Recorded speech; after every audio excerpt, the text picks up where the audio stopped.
Okay.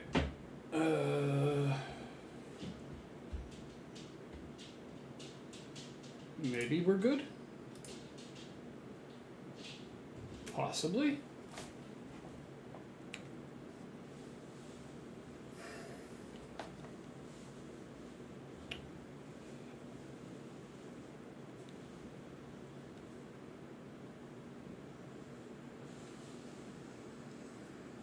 Maybe we're good now? Oh, come on.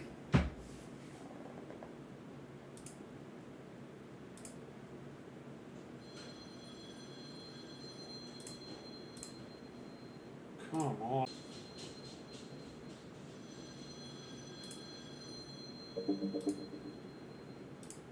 Okay, maybe now? Maybe now we're good?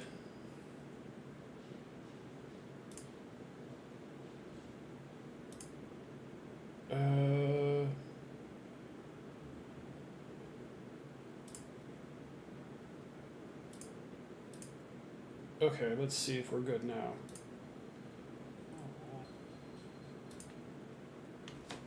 Okay. My kick stream seems to be a little out of sorts lately. So let me reset that real quick. And then maybe we can get somewhere.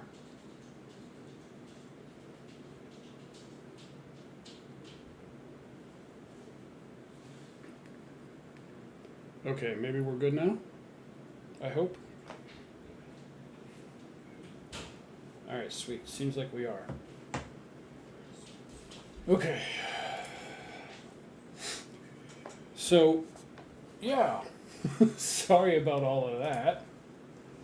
That was pretty wild.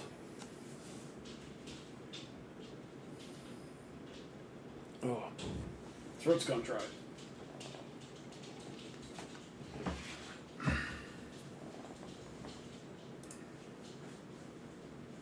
Oh, there's one other thing I forgot to open.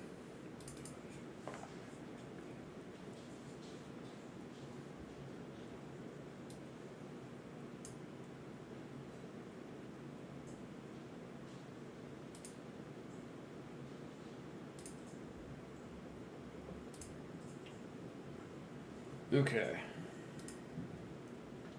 Now that I think I have everything open,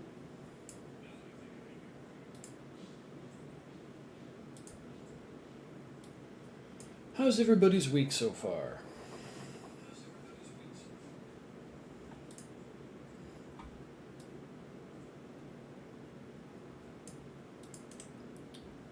I hope everything's going well for everybody.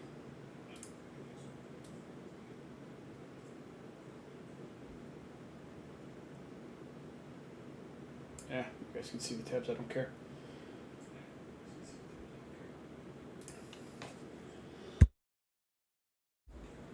Sorry, this whole having my stream out of whack has thrown me, obviously out of whack.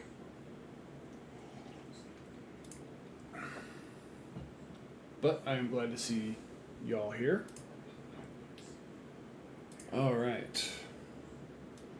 I figure we start off with something small and kind of fun. Apparently there is a new Pokemon mod out for Red Dead Redemption 2. And I figured we'd just kind of go through this real quick as well. Alright. So the article reads, up to this point, the modding community is stronger than ever, and there are more mods out there than our own imaginations can keep up with. But have you ever imagined what a crossover between Red Dead Redemption and Pokemon would actually look like? And so, it kind of gives you this Pokemon layout with the different animals that you come across in Red Dead Redemption. And it is created by Blurbs, popular content creator, Twitch streamer, and software developer, known for creating, nonsense mods for popular video games. The project literally transforms Red Dead Redemption 2 into a Pokemon-style RPG, meaning you can expect the core systems that make Nintendo's franchise so iconic, including the different Pokemon to catch, move sets to unlock and manage, and even gym leaders to defeat. That might actually be kind of fun and funny, to be honest.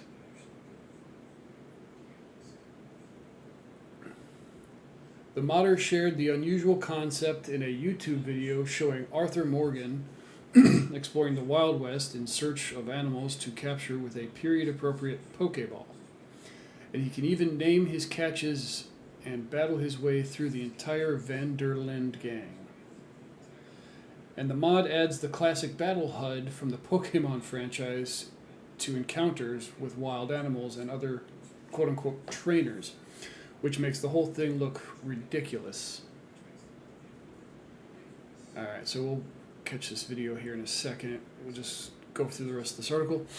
First, as it stands, there are already many animals available to catch, including horses, dogs, fish, squirrels, and the like, and even lions. But unfortunately, the mod is not yet available for general public to play. At the end of his video, Blurbs explains that he doesn't usually release his mods because they require multiple programs working together. However, it seems this mod touched his heart since he decided to try to clean up the code to release it in the near future. He says, "I don't usually release my mods.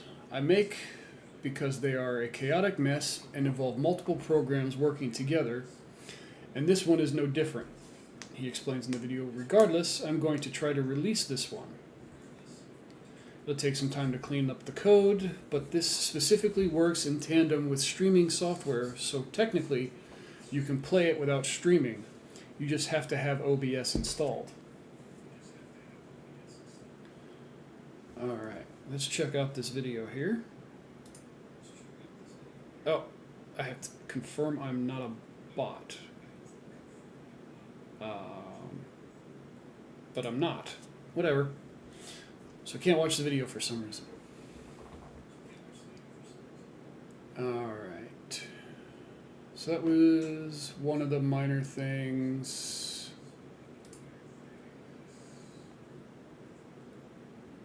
Oh, that's for the Steam.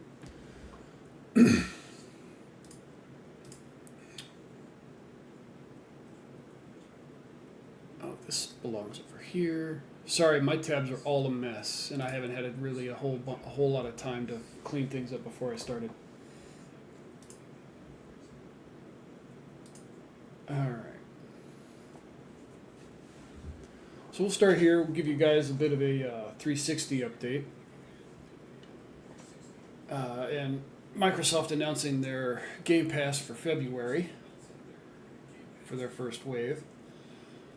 Microsoft announced the Xbox Game Pass February Wave 1 lineup,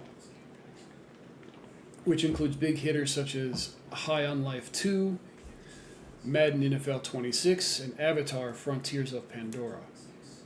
As detailed in a post on Xbox Wire, available today,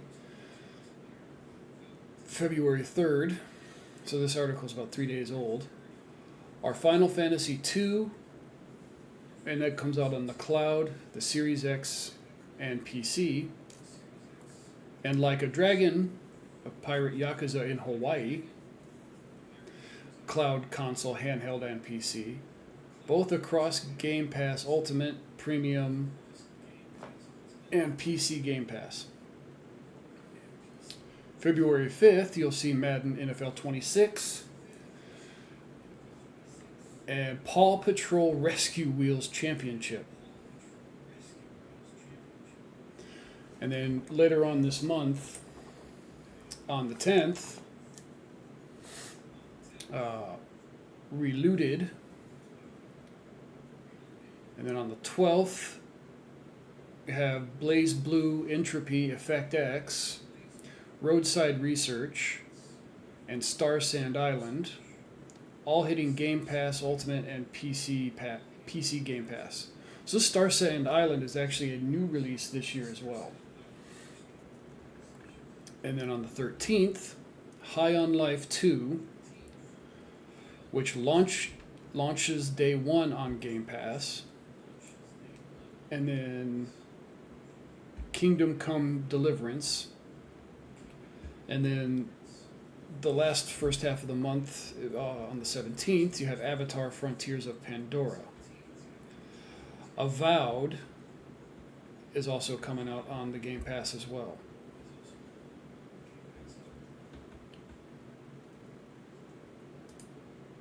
Okay, and then we'll do PlayStations for those of you that own the PS5s.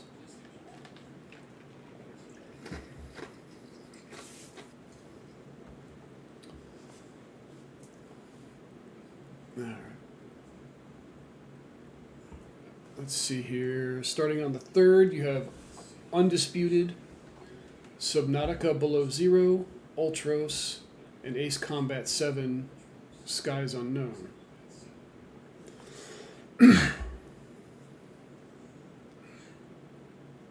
And let's see. Alright, so a bit of information on the games coming out. Undisputed, according to this article, is a worthy contender for its crown, mixing hard-hitting fisticuffs with a roster of real-life boxers from across the globe. You can even create your own boxer and step into the ring with legends as you climb from rookie underdog to undisputed champion. Sorry, I have to go based on these articles because I don't play on console, so I'm not too knowledgeable on what's coming up for things like PlayStation and Xbox. Though I should probably get more into those.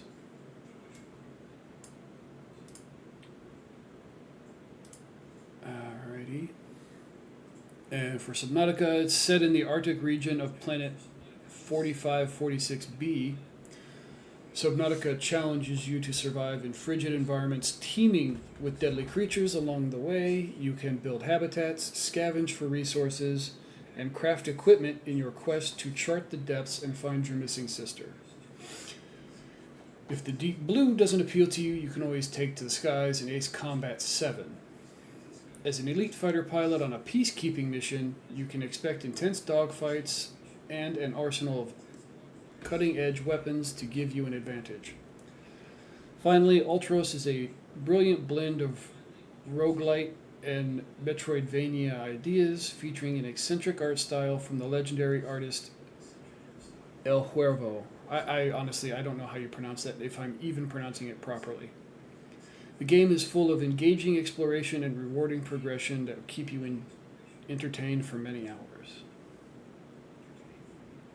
And these games are all going to be available from February 3rd to March 2nd.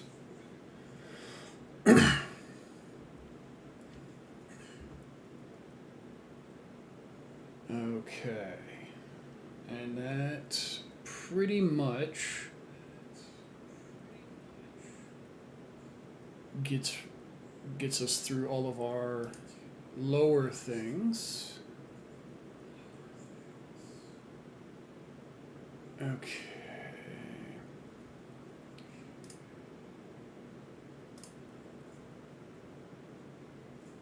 So this is kind of an add-on to the original story or the original video I did on the Steam issue in the UK. And this is an article basically saying how Epic plans to basically overtake Steam as the #1 games provider environment. And I have a feeling they're going to try to do stuff to get around, or they're going to take advantage of the lawsuit that's going on in the UK, and they're going to try and take away the #1 spot from Steam.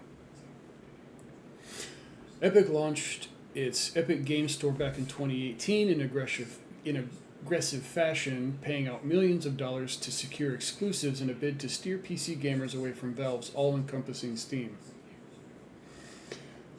Oh, excuse me. Yeah, they did kind of spend a lot of money to launch that. One of the things that I have noticed is with Steam, when Steam and Epic both release the same game, and when Unreal releases it for free, but Steam only offers a bit of a discount, more people would rather spend the money on the Steam version rather than get the game for free from Epic. And so that should kind of tell you more or less everything you kind of need to know about what people think about Epic versus the Steam environment. 6 years later, Steam effortlessly maintains its vice-like grip on the PC gamer consciousness. So how is the Epic Game Store actually doing? How has its strategy changed over the years? Well, as I explained earlier, people would rather pay for a game buying it from Steam than getting it for free from Epic. The only thing that Epic offers that's not on Steam is Fortnite, and that seems to be largely more popular with young teenagers and some older folks. I personally have only ever played it with my niece and nephew. It's not something that I personally play a lot of, though I do play it, just not by myself. I actually have younger family members that are into it that I play with. Alright, so that should tell you, like I said, how they're doing and it doesn't seem like anything's changed over the years.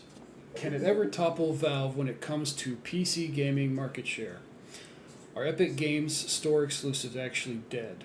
I kind of think they are, especially, like I said, when both platforms are offering it. Steam usually gets the sale. Let's see, where did I leave off? Oh, yeah. And aren't people just logging on to grab a free game as part of Epic's compelling giveaways before heading straight back to Steam? Also true. The only games that I seem to be privy to people procuring through the Epic launcher are the free ones. I myself have gotten one or two games aside from Fortnite via the Epic Store because they're not offered on the Steam Store. It was with all this in mind that I interviewed Steve Allison, VP and GM of the Epic Game Store, about the store's 2025 and what's coming out in 26. The chat began with a run-through of last year's performance, which Allison pointed to throughout. The headline here is that $400 million was spent by players on third-party PC games in the Epic's Game Store in 2025, up an impressive 57%. I will bet you that was mostly skins that were for sale for Fortnite and not actually games themselves, so they were basically microtransactions and not so much the actual games. Because like I said, I don't know of anybody that's actually paid for a game on the Epic launcher.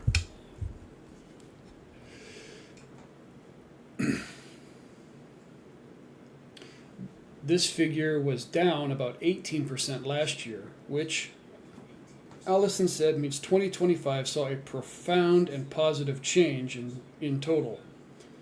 $1.16 billion was spent by PC players on the Epic Games Store, up 6%.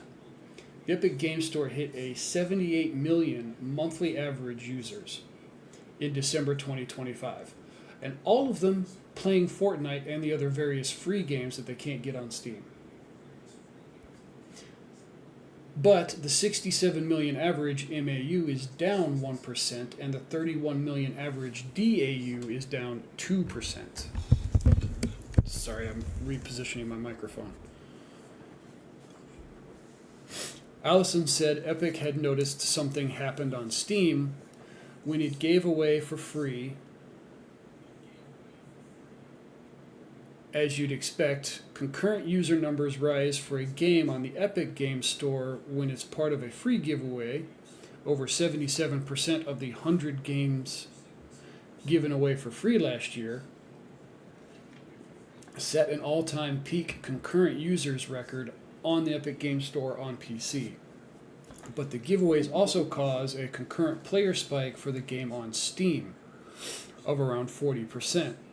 Allison puts this down to Steam players who perhaps already have the game in their library and see coverage of it online. because it's gone free on the Epic Game Store and their friends are talking about it, so they reinstall and dip back in. Sometimes they just buy it on Steam outright, which is what I was saying. People prefer to buy things on Steam than they do to get it for free on Epic, because the Epic Store is just so unfriendly. But Epic faces an uphill battle here, mostly because the Epic Games Store itself just isn't as good to use as Steam for a whole bunch of reasons, which is what I was just talking about. To combat this, Epic is rebuilding the store on PC so the launcher is faster and doesn't use many memory resources. It should feel fast and snappy and just be what you expect. Frankly, Allison said, the new and improved Epic Games Store should ship by June. Epic's vision for the Epic Games Store and its point of difference with Steam is that it's a multi-platform store. That means one store connected across PC, Mac, iOS, and Android, and even other games. A big part of this is voice and text for parties independent of games, a bit like the console experience but on PC and mobile. As most PC gamers know, community is pretty much non-existent on the Epic Games Store, and Allison acknowledged that. Forums are coming to the store. Nobody uses forums when they're playing games.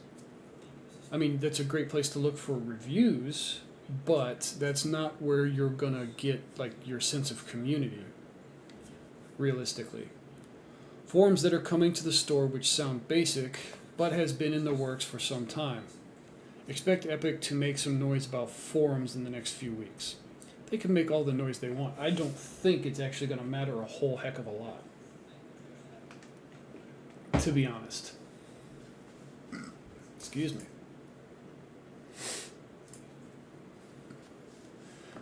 And then there's Fortnite, the Battle Royale behemoth, the everything game. Fortnite is key to this Epic Game Store push.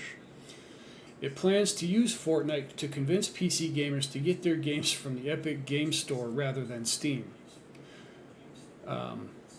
It's mostly younger teenagers, as far as I've ever seen, that actually play Fortnite. Aside from the occasional like older folk, not older folks as in like super old, just like older gamers. But by and large, it seems like the larger audience for Fortnite is people between the ages of like 9 and 15. And those are the ones that will go wherever their parents get their games from. And the only game that seems to be worth playing that's on the Epic Store is Fortnite. So the only game that they're going to get from the Epic Store is Fortnite. And maybe Rocket League, which I think you can actually get on Steam now. Or at least you could for a while.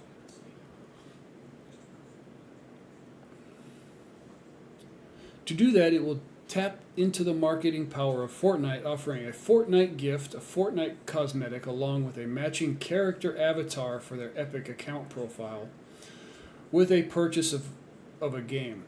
Upcoming partners include Capcom, MiHoYo, Pearl Abyss, Crimson Desert, S-Game, Mint Rocket, and Kakao Games.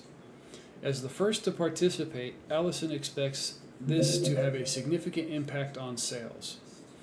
After running through the stats, I asked Allison some questions on the details, some recent Epic Games Store controversies,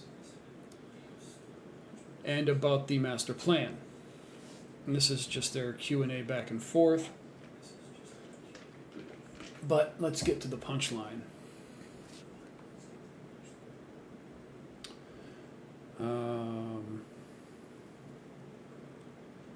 So I guess the last question you ask him is the Epic Store profitable?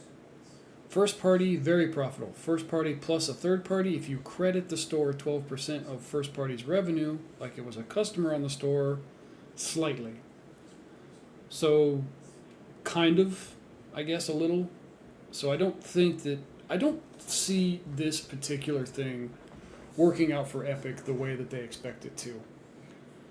Overall. Honestly. Alright, let's see. I saw this tab about the Steam Machine, and I was curious if there was a update on price, and I don't believe there was, which was all I was wanting to know.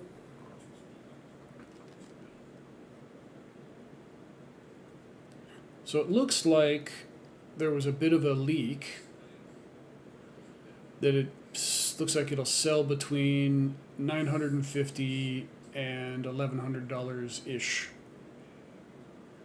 if this is to be believed right here. But it's a Redditor, so take a Redditor word for it, I guess.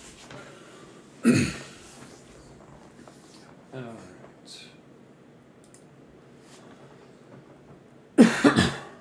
And that was all I had for the minor things that we were going to go over.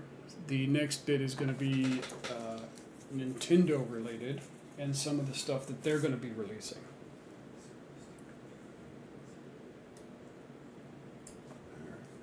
So let me close that up. Yep. Looks like this is coming out. So I just need to think of an intro pretty quick here for this.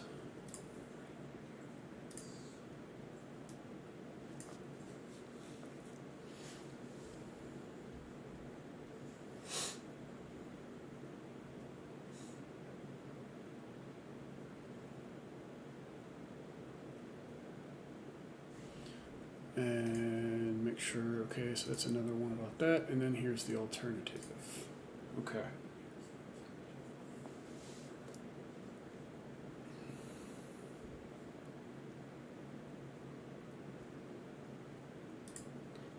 All right, so it looks like the world's worst pseudo console is finally coming back to us and haunt us once again. It looks like the Virtual Boy has just about come back online, and that's going to be hitting us in the face on February 17th. The Nintendo Switch 2 launched with a new console available for Nintendo Switch Online members, the Nintendo GameCube. It was a welcome addition to the ever-growing roster of classics on NSO, launching with The Legend of Zelda, The Wind Waker, F-Zero GX, and Soul Calibur 2. And if these rumors are true, the library will include 2 more GameCube classics, Metroid Prime 2 and Echoes and Pikmin 2.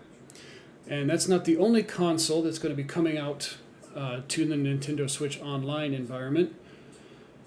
As announced during a 2025 Nintendo Direct, the Virtual Boy is coming to us again as well, and it looks like the slotted date for launch is going to be February 17th. And there are going to be 7 games coming out on the day of the drop. One is Tele-Roboxer, Galactic Pinball, Red Alarm, Golf, Virtual Boy Wario Land, 3D Tetris, and the Mansion of Innsmouth.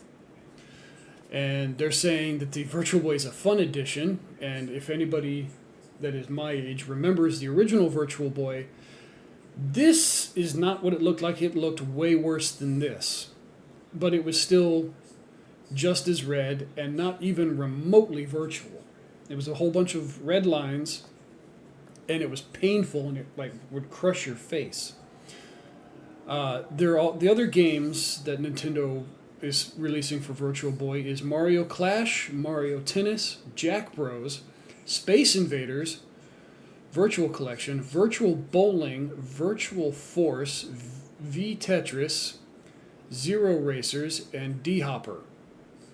Zero Racers and D-Hopper are notable because they have never been released before, meaning these are brand new fresh games combined with the Virtual Boy's gimmicky nature. Its fun little add-on is sure to pique our curiosity. I want to know how they're going to incorporate actual bowling if this is supposed to be virtual, or if it's just like a game and you play it with a controller like the original. And if it plays anything like the original, I personally wouldn't even be remotely interested into it because I had a friend that had the original Virtual Boy, and it was literally painful to play on. Let's not mince words here. The Virtual Boy is one of, if not the worst consoles of all times. Oh, I would agree with that for sure. The gimmick was something that sounded super neat yet impractical in the 90s. And that's true because when I was a kid, I actually kind of begged my parents to get me one. The problem at the time, though I didn't realize it because it was new, and was my parents didn't want me to have one because, consoles were expensive back then. And I'm glad, looking back, I'm glad I never owned one, especially when, I had a friend that did, and we played on it occasionally, and it, like I said, it always hurt to actually play. And the games weren't very good, and it was hard to actually see anything. A chance to play your games with a virtual reality helmet, letting you be in the game like never before. The problem, though, was that the technology was nowhere near ready to make this work. As a result, the Virtual Boy was a disaster. No, what the Virtual Boy advertised to everybody and what it actually delivered were vastly different. It'd be like advertising a virtual reality headset and getting a regular console and some 3D glasses is about the only comparison that I can give you as to what the Virtual Boy actually was with modern technology. Of course, VR gaming is far more widely accepted today, but it's still arguably seen as a niche rather than a commonly accepted way to play games. Add in the fact that you'll be able to purchase a Virtual Boy headset from Nintendo, and you can party like it's 1994 all over again. And it's going to be $100, and thankfully you can still play the games without it, though.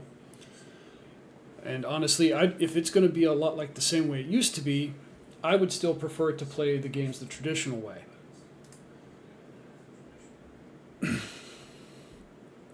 All right. This one, Virtual Boy is a black sheep of Nintendo's console family, released in '95. It was awkward to use. Its stark red and black 3D visuals were infamous for causing headaches. I actually forgot about the headaches because I didn't actually get them. I didn't know anybody that did. Maybe we were just lucky. But it looks like this is going to be as part of the Nintendo Switch Online Plus expansion pack, so it's not even going to be part of the regular Nintendo Switch Online. And it's going to cost you $100. And honestly, if this is what it looks like, I'm probably going to stay away from it because this looks like it's going to hurt my face. It hurts my face just looking at it, to be honest. What makes the Virtual Boy shell stand out is how faithfully it reproduces the original design. Oh, so it's the original design? I don't want it at all. No, thank you. And it looks like you can't wear it, so it sits on the table, so you're stuck in a horrible posture while you play this thing, especially if you're tall like myself. If you're on the shorter side, it probably wouldn't hurt your back too much, but this will clearly hurt my back. And if the Virtual Boy is not your thing, Nintendo is also releasing an alternative, and it's called Labo VR. Owner of Nintendo's 2019 Labo VR kit will be able to use the cardboard peripheral to play Virtual Boy games when they arrive on Nintendo Switch Online next month. So your choices are an uncomfortable Virtual Boy or the cardboard box that your Nintendo Switch came in.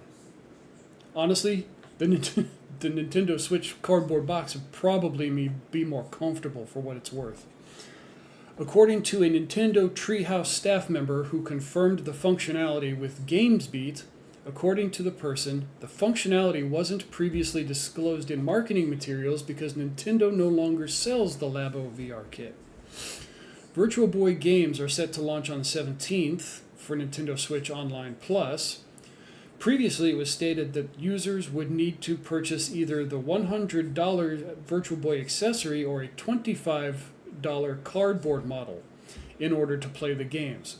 So they're going to charge you $100 for an uncomfortable piece of plastic or charge you $25 for a cardboard box. Honestly, I'll just go get the shoebox and make one myself, honestly. However, it seems Labo VR will now provide a third option and presumably indicates that the Virtual Boy accessory could work with compatible 3D Nintendo Switch games like Captain Toad, Super Smash Bros. Ultimate, Legend of Zelda Breath of the Wild, and Super Mario Odyssey. I thought I turned that off. I apologize. And it totally messed up my flow. The Nintendo Labo VR kit was released in April in 2019 and was the fourth entry in Nintendo's family-friendly build and play series. In addition to other cardboard sets, it includes the Toy-Con VR goggles, which sit in front of the Nintendo Switch hardware itself. For more details, read VGC's Nintendo Labo VR kit review. Ahead of Virtual Boy's Nintendo Switch launch, VGC recently had the opportunity to try out the NSO version at Nintendo's European HQ in Frankfurt, Germany. Although I wasn't able to get too in-depth with the offering, as an owner of the original Virtual Boy, I came away impressed with its authenticity in both aesthetic and gameplay experiences, and the improvements made. I'm assuming by improvements made, he means it's no longer uncomfortable to actually play on the VR, but it still looks like the posture that you'll have to adopt in order to play this thing will be super uncomfortable. And this cardboard box thing they got going on for the VR version for the Nintendo Switch just looks janky. Like it literally is just like a cardboard box with holes cut in it. And yet I would still rather go home and cut up a shoebox for myself, to be honest. Okay. That was a nice little quick one.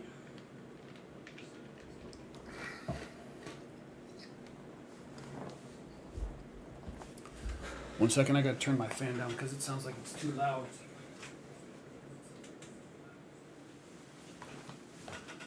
There we go. Okay. But yeah, I don't think that I personally will be getting into the Nintendo Switch VR environment at all.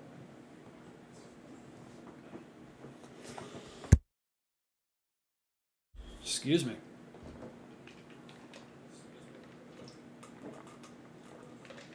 Oh.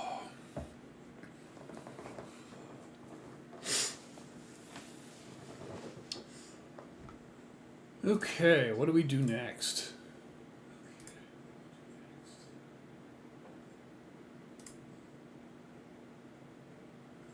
Oh, this is part of that Google thing.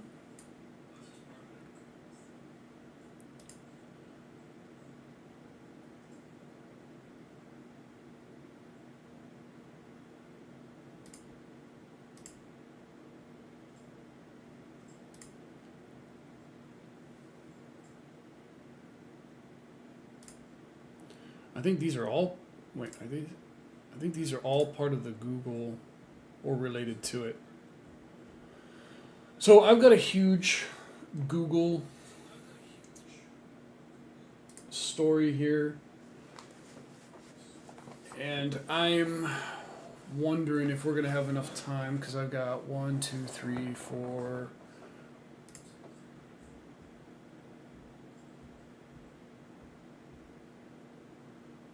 5, 6, 7, 8.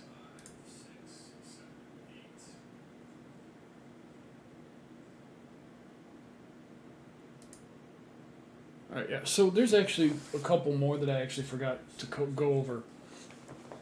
And so one of them is the High Guard 5v5 thing that they put out a while back or a few days ago.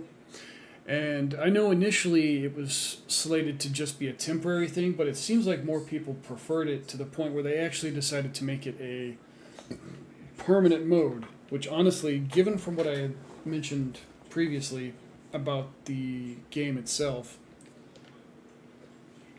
was the maps were geographically as large as China on a map, but the number of people that could play in a game was minuscule. I believe that it was 3-on-3 was the largest you could go, which so that would be 6 people.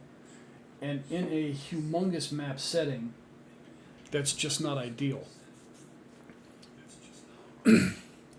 Given how much has happened since it's come as a surprise that Highguard has been out for just a week, since then the game has received a few patches and an entirely new game mode that is now going to stick around. Rather than a game mode, I think that should be the default and just either get away from the 3v3 or, set out a series of maps that are more suited to smaller game modes. Over the weekend, Highguard developer Wildlight excuse me, introduced a 5v5 game mode to sit alongside its standard 3v3 queues, stating that it would be a limited time mode given the response by players. The new game mode has now become permanent, letting you enjoy the game's mix of looting and raiding, with hopefully more player interactions in the large open map. Wildlight announced the news on X, stating that players split between its two modes was relatively even across the weekend. I doubt that highly.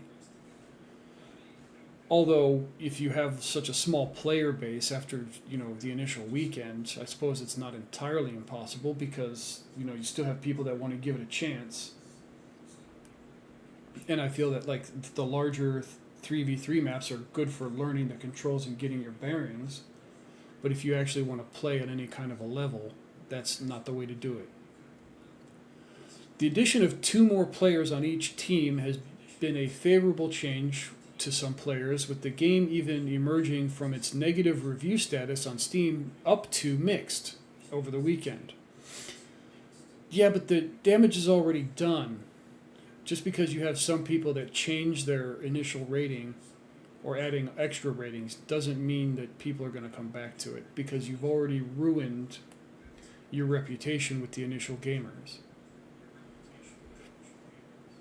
The effect might be short-lived, however, as the increased player counts over the weekend has since subsided, with numbers now hovering below last week's worst days. See what I mean? People aren't coming back to it, because while you've solved the massive issue of player interactions and fighting issue to some degree, it might not be enough players, and you might have to up it to 6v6.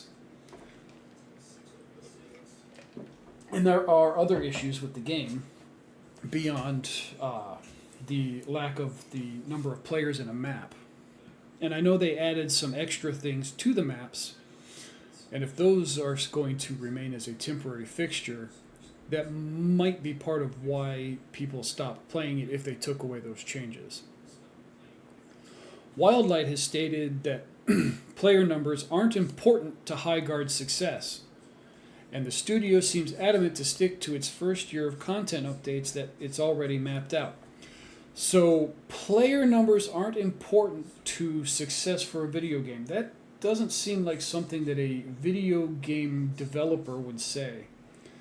That's somebody who just throws out crap just to get their name out says, just so they can get any kind of press at all, even whether that's good and get some name recognition, whether good or bad. But the last thing you want to be as a game developer is associated with a bad game.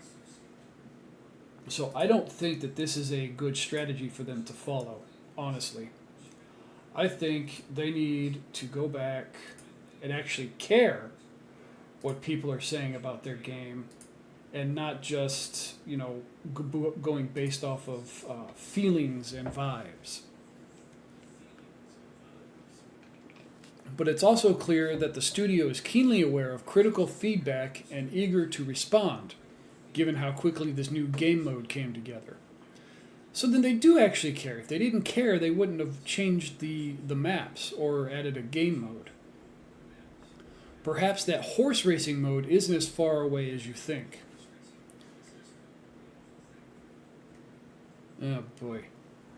Horse racing mode in a shooter? Not sure I care much about that, personally. Not that I would play High Guard given everything that I've seen up to this point, and now seeing these statements where they don't actually care about the players, the number of players playing the game. If they don't care about the number of players, why would they bother developing the games at all?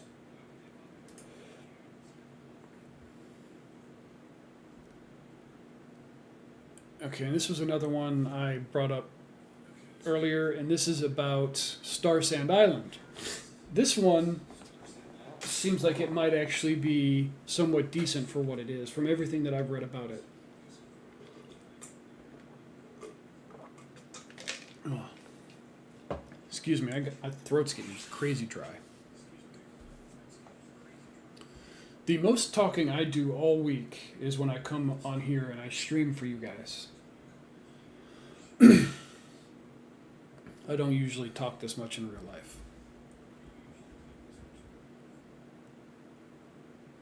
Okay.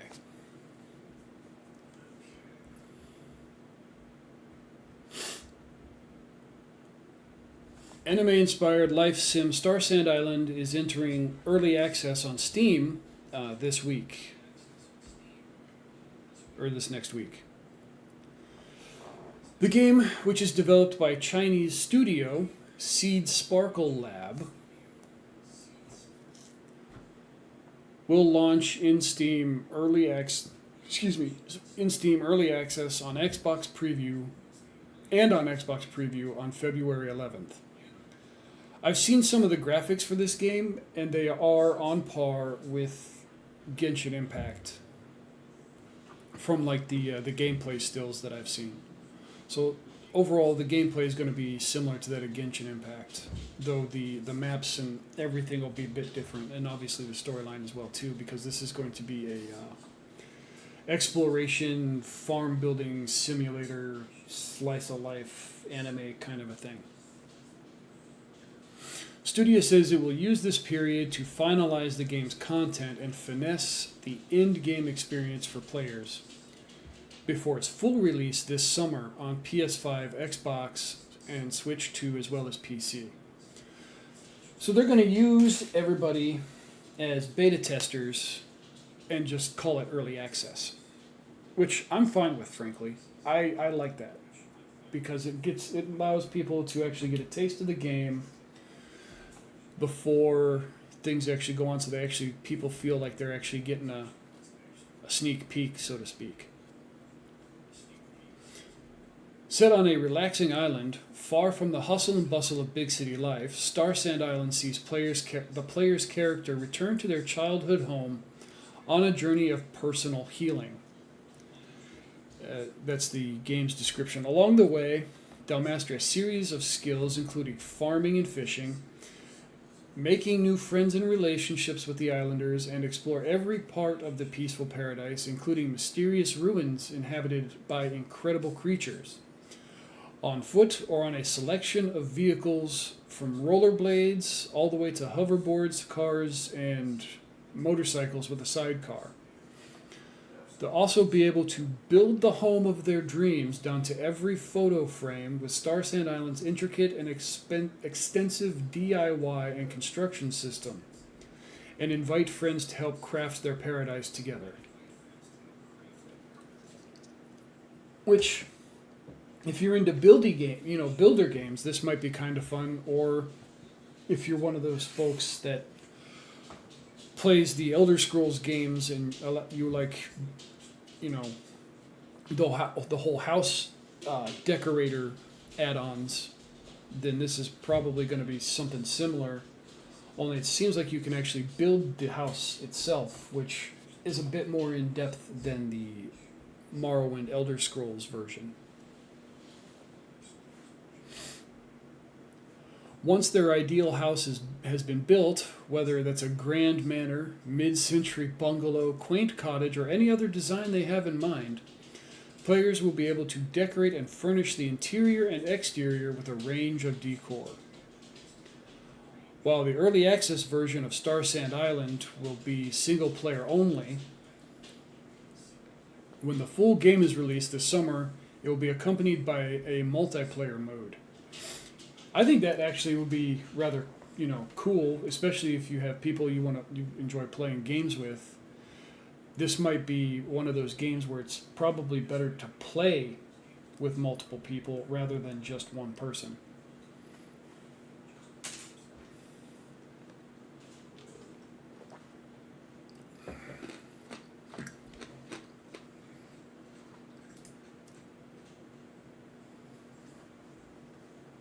And for those of you that actually build games and do animations, Adobe is going to be killing off one of its more popular programs for animation and game development.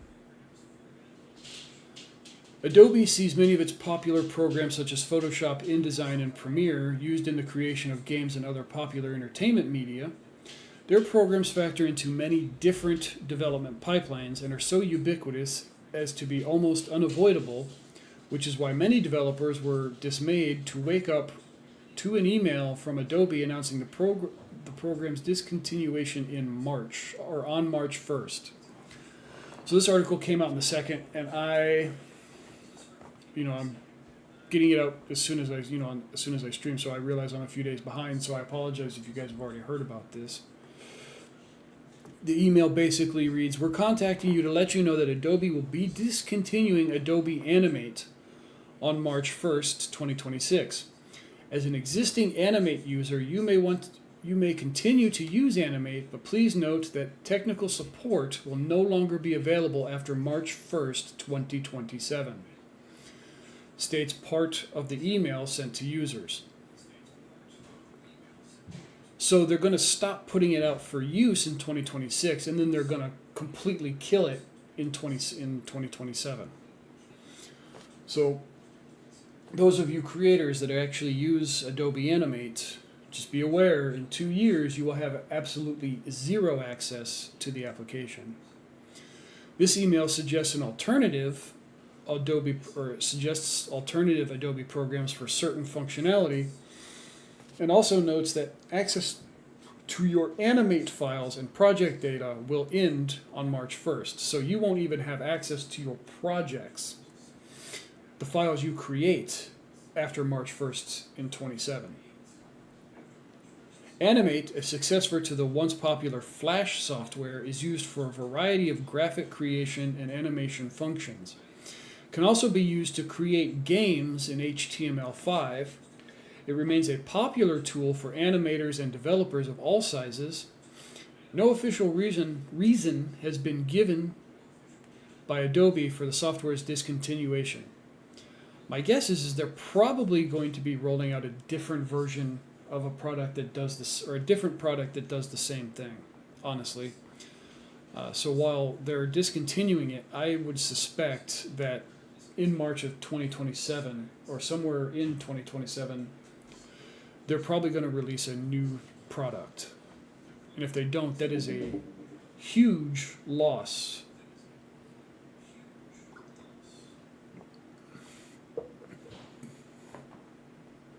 Reactions were swift and angry on social media.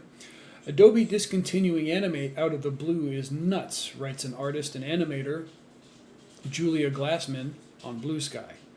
Many television productions, games, and all sorts of animated media still rely on Animate/Flash pipelines. They're all supposed to just pivot to an entirely new software and pipelines? Like I was saying, it seems like a huge waste to not introduce a new program. Animator Christopher Linoleum, I hope that's how you pronounce that, because I just called that guy a flooring item, brought up how many big-name shows utilize the program. Adobe Animate remains the industry standard for TV animation. Star Trek Lower Decks was made in Animate, Haunted Hotel was made in Animate, and My Little Pony was made in Animate. But I don't know that that show is still being made. And because you can't buy a permanent license anymore, it'll just be gone. No official statements have yet been made about productions being affected by the software's discontinuation. So if you use Adobe Animate, you're about to not here in a couple of years. Oh, excuse me. Alright, I'm gonna go get some more to drink, and then we'll come back and we'll get back into it.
All right, we're back in it.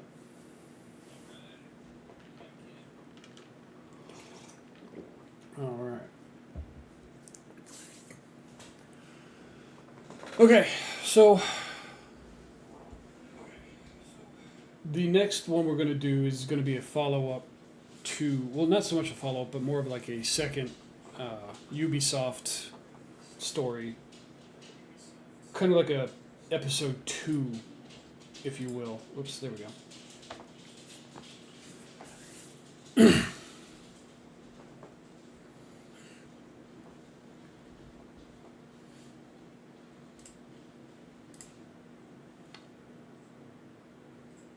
Okay.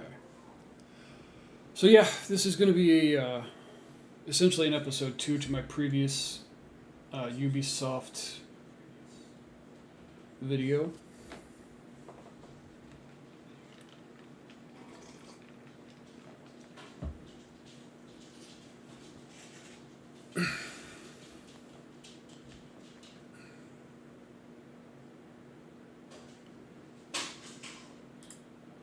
All right. Despite everything going on with Ubisoft right now and everything going on with them, uh, the directors seem to be still committed to several different things, game-wise. And this picture kind of describes how I feel about Ubisoft right now. They're all being greedy, greedy little piggies. And so the director assures Ubisoft remains committed to Beyond Good and Evil 2, despite, like I said, the recent upheavals. Last week, Assassin's Creed publisher announced a significant organizational restructuring, which I went over in a previous video, which will see its development team split into autonomous creative houses. And I don't know if this is going to be in there, but one of those houses is going to hold most of the more profitable IPs and is going to be owned by Tencent Games, the Chinese company. One of those houses was confirmed to include BG and E2, the game that's now been in development in some form for nearly 20 years. Its inclusion came as a surprise to some, since Ubisoft has seemingly been somewhat ruthless with the decision to cancel 6 games, including the remake of Prince of Persia: The Sands of Time. However, creative director Fawzi Mesmar has now commented on Beyond Good and Evil's 2 status, reassuring that its development team remains committed and focused on delivering a remarkable game for our players to enjoy. The problem I have with that is there are 2 issues. One, they're cutting a lot of their staff, and 2, a lot of the games that Ubisoft has been putting out has been absolute trash over the last several years. Thank you to everyone who has reached out to me over the past few days in regards to recent news at Ubisoft, Mesmar wrote on LinkedIn. Myself, my team, and our project Beyond Good and Evil 2 are unaffected by the recent changes. I would direct you to the office press release for more information around the latest organizational structure, which I, again, like I said, covered in a previous video, and it's a whole mess. He continued, needless to say, I am saddened by the cancellations that has affected my colleagues in other parts of Ubisoft and the industry. I urge everyone, myself included, to offer support whenever and however they can during these times. We remain committed and focused on delivering a remarkable game for our players to enjoy. Beyond Good and Evil 2 was originally announced back in 2008, and despite a re-reveal in 2017, I can't read today, there's still been no sign of a release anytime soon. Creator Michael Ansel left Ubisoft in 2020, saying he was leaving the video game industry entirely to focus on a new career in wildlife. Now, how bad could things have been at Ubisoft for this man to quit the gaming industry entirely and go live in the woods with the woodland creatures? It must have been terrible out there in the Ubisoft. In 2024, Ansel shared his view on what went wrong with Beyond Good and Evil 2 during his time at the company, saying he felt that clashes between management were the main issue. And that makes sense. I mean, creatives, they all tend to have disagreements with, managers, and everybody's got to make decisions like that. And also, in continuation, Ubisoft devs call Assassin's Creed Invictus ridiculous. So even their own devs are criticizing some of Assassin's Creed and other games that Ubisoft themselves are putting out. Ubisoft, a nearly 19-year-old Assassin's Creed franchise, is well known for creating some of the most enthralling historical fiction experiences in all of gaming, allowing players to explore ancient Greece and all the way up to the Victorian London. Honestly, it was right around that time that I actually started to dislike those games. I liked the early games, like when they first released, and then all the way through the story of, Altair and then Ezio. Those are the games I liked, and then the newer games in the pre-Revolutionary War in America.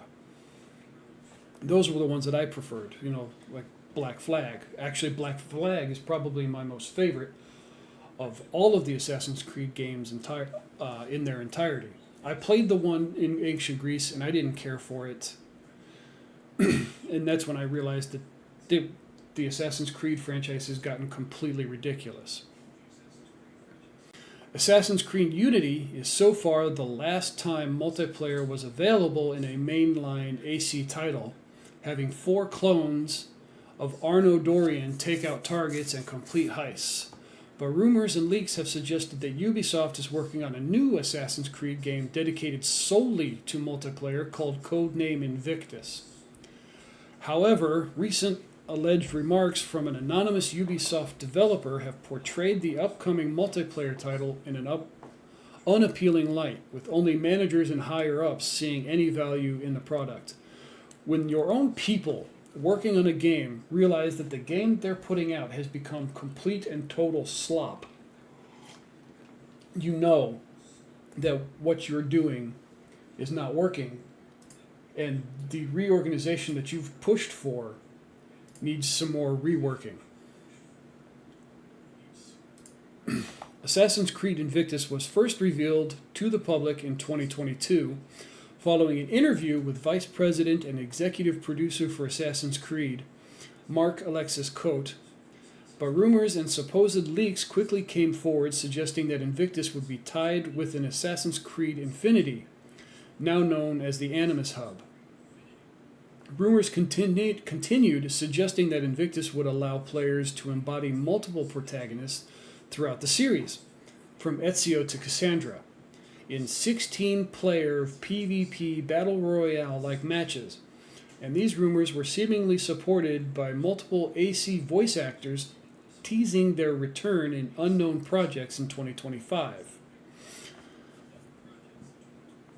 Ubisoft Montreal, the studio behind Assassin's Creed Valhalla and For Honor, is reportedly leading the development of Invictus, with Valhalla's audio designer Alexandre Poirier announcing in 2024 that he joined the Invictus project.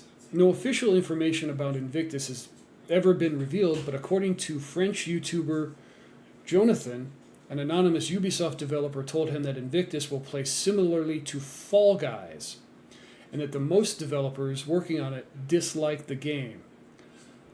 I would agree. If you're creating an Assassin's Creed game and it plays like Fall Guys, it's not exactly the best look for what you've spent the last 20 years developing and building out story-wise. They're literally watching their legacy become an actual joke.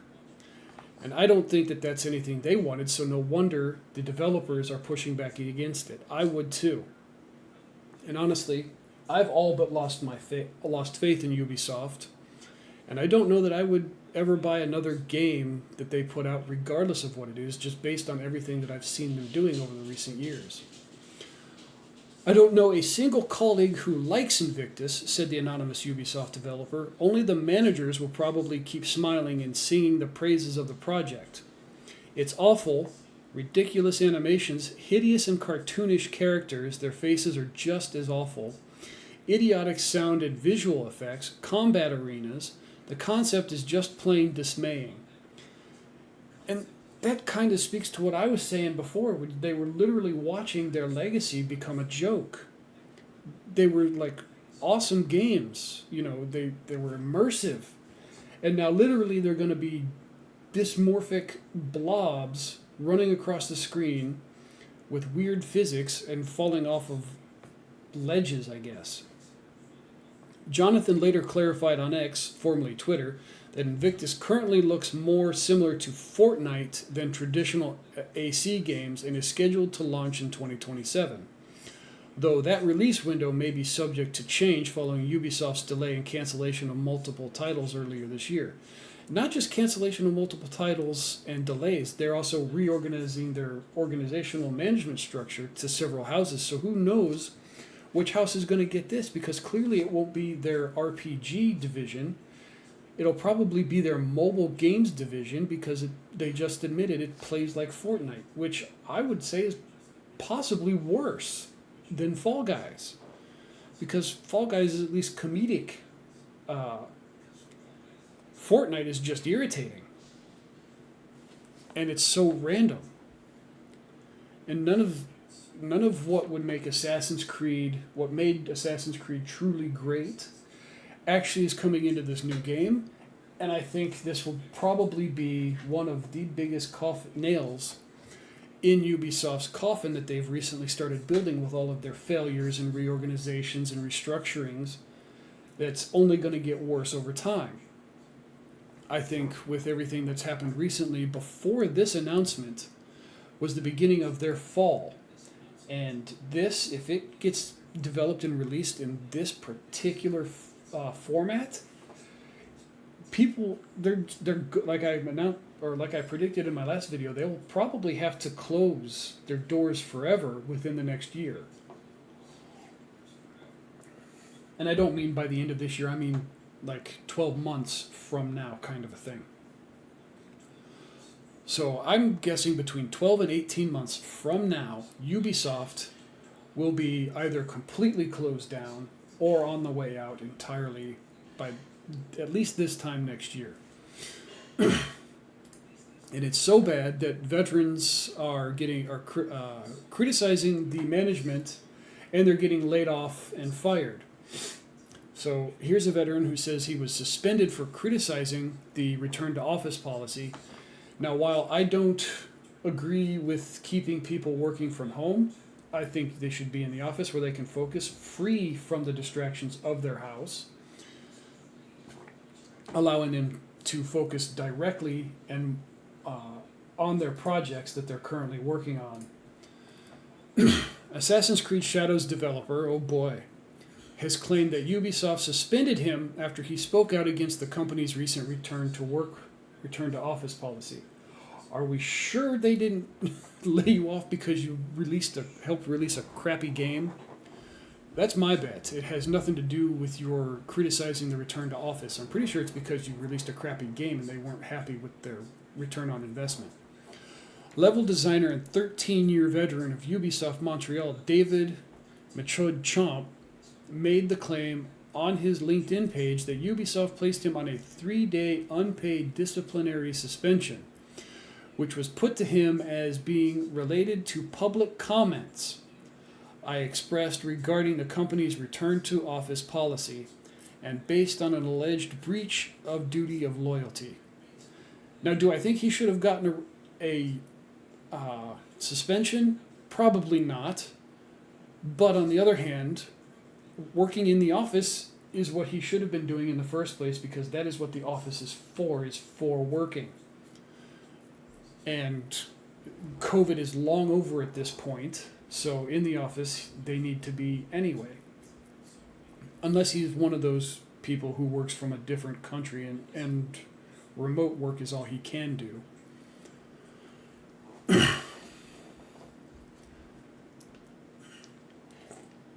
Earlier in January, Ubisoft announced a drastic restructuring of the company, including studio closures and game cancellations, as well as likely layoffs in the future. The video game publisher also pushed for a 5-day return to office for a 5-day return to office work week. And I covered all of this in my previous Ubisoft video as well. Michud Chomp's comments about the return to office policy are still on his LinkedIn page, where he wrote, Ubisoft want to bring back 5 days in the office because they believe in collaboration. But come on, we're not completely stupid.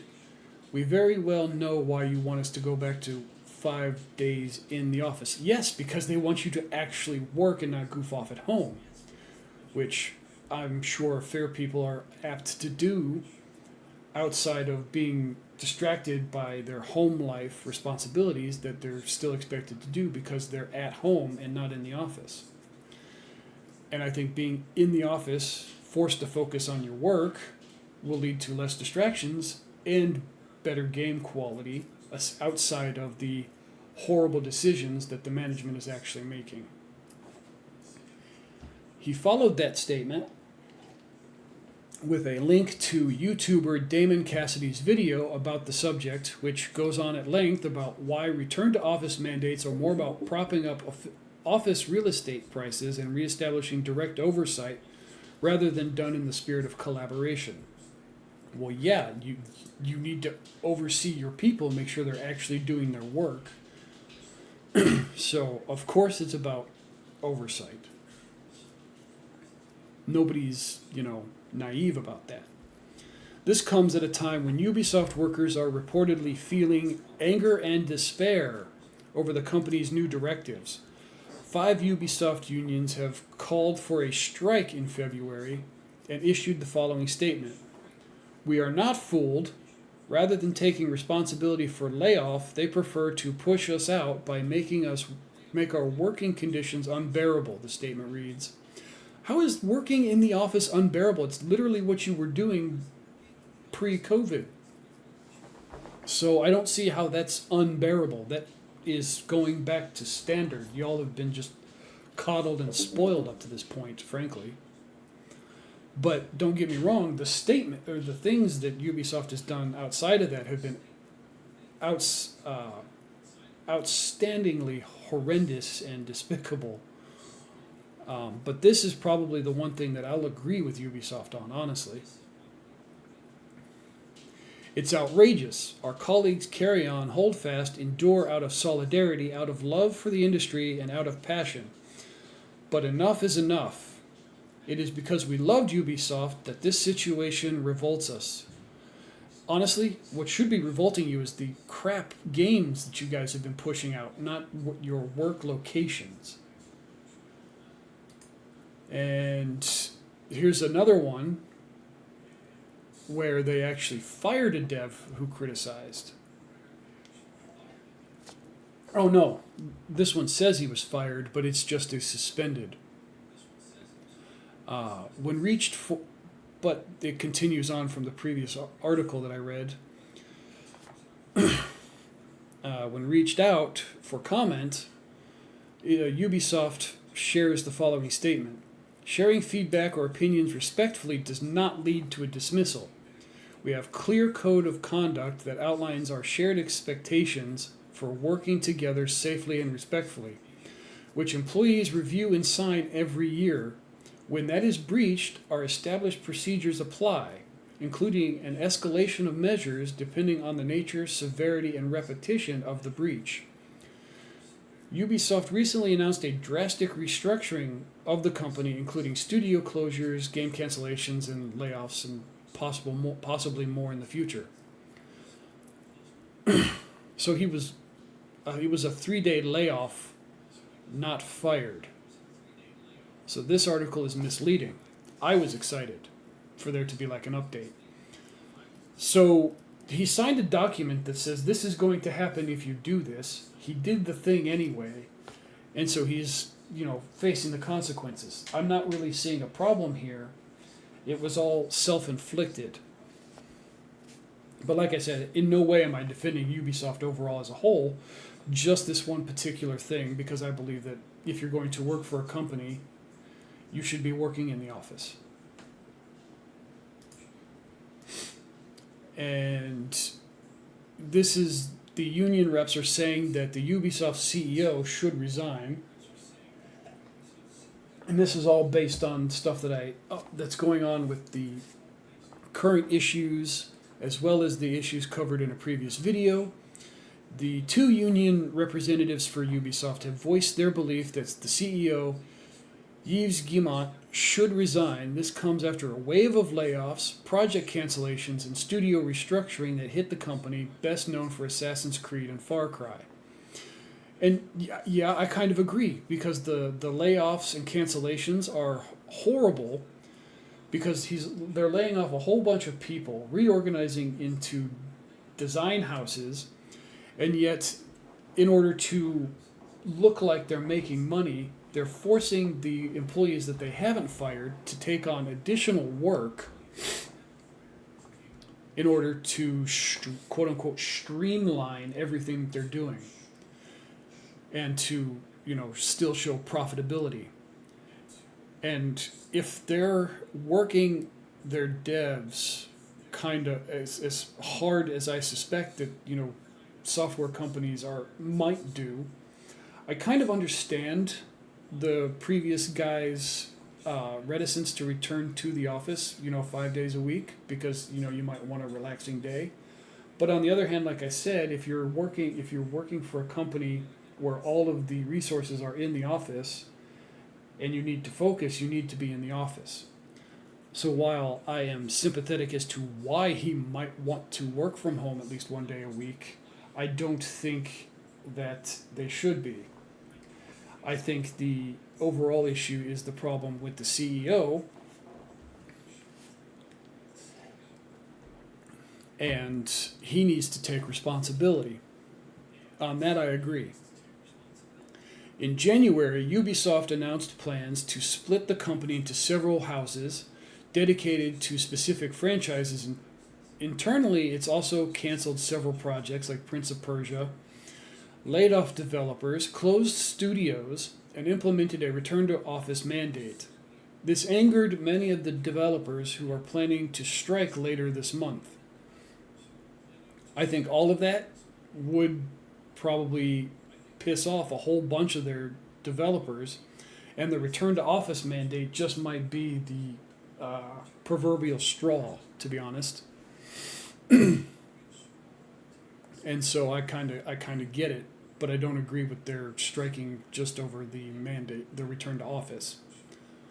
But everything else as a reason to strike, I completely agree with. In a recent interview with game developer, Ubisoft Union representative Mark Ruchle and Chikib Matawi, I swear I am not butchering these names on purpose, I am just horrible with what I'm guessing is French names, placed most of the blame on the CEO and indicated they'd like a leadership change at Ubisoft. Honestly, I agree. I think their current CEO is making horrible decisions overall, and he should probably be replaced.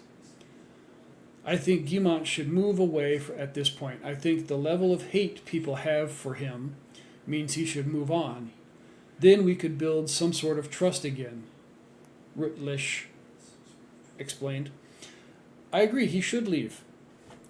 And honestly, I think their creative choices better creative choices need to be made, and they need to apologize publicly for that horrible, horrible Assassin's Creed game that they put out. I'd rather have a manager who I consent to give my workforce than a manager who I cannot trust. The situation right now is that we don't trust these people, Matawi told game developer. Matawi and Rutlish cite Guillemot's leadership and Ubisoft's yes-man-filled management as a long-running problem, first exposed publicly with the sexual harassment scandals Ubisoft dealt with years ago. I was not privy to that because I did not start getting into content creation until literally a few months ago. So I was not aware of that. That might be something to look into further if needed. They'd like to see Guillemot step down, with Matawi even suggesting he'd like the company's entire board of directors replaced with fresh minds. Honestly, that probably wouldn't be the worst idea, to be fair. Ubisoft has not responded to these comments, and there has bin no indication that Yves Guillemot will resign at this time. I don't suspect that he will, to be honest. I don't think he sees any reason why he should. He probably feels like everything is going the way that he wants it, and there is no reason at all for him to think otherwise, as long as he's able to get his restructuring situated and streamlined and is at least showing a profit in the margins. And if he's able to show some kind of a profit margin increase, the board of directors will probably not call for his resignation, and the board of directors will be able to keep their jobs without any kind of further hindrances from anybody else. Anyway, I'm probably going to keep an eye on this as well, because this affects a large swath of the gaming community. As always, be sure to like and subscribe to the channel, and let me do that over again. Like the video, subscribe to the channel for more information on gaming news, and I'll see you all in the next video. Later. Well, that was a horrible ending. Absolutely horrible. But it is nice to have that particular video done. I didn't expect to be done that quickly with it, honestly.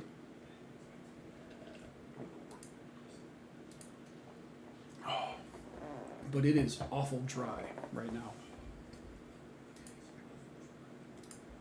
My throat's dry. My ice is melted in my drink. Oh yeah, this is the Google One thing. Let's see. How are we doing? Because I also wanted to play some games, but I also didn't want to be up crazy late either. Let's see. I had some messages, as you all heard. So let me check those out. Bear with me just a second.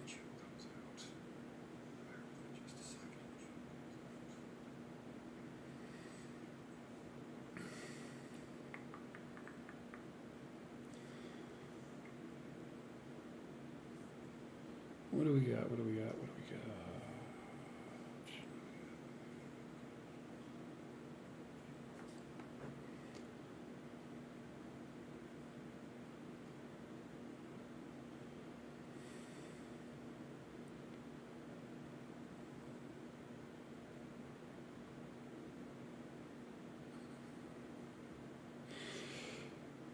So it seems one of the posts that I've made seems to be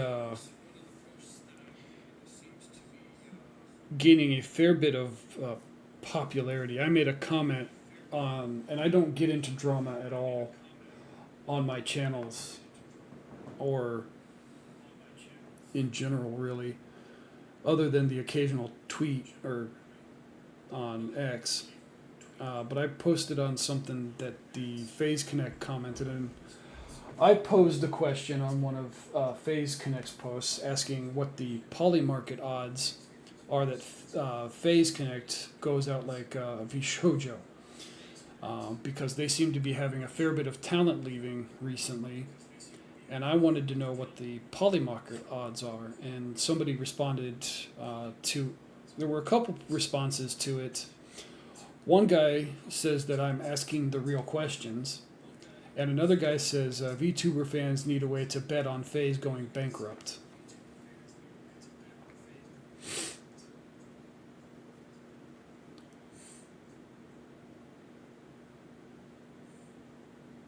And so, you know, I'm always asking the hard questions, and the real questions that everybody wants to know.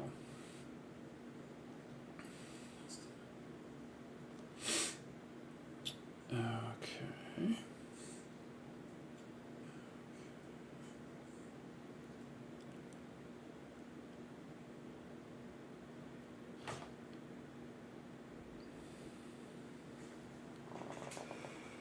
All right. Do I do Google video? Because it also does kind of tie in with the Ubisoft, or at least it can. But like I said, it's so dry that I may need to get another glass of water. already.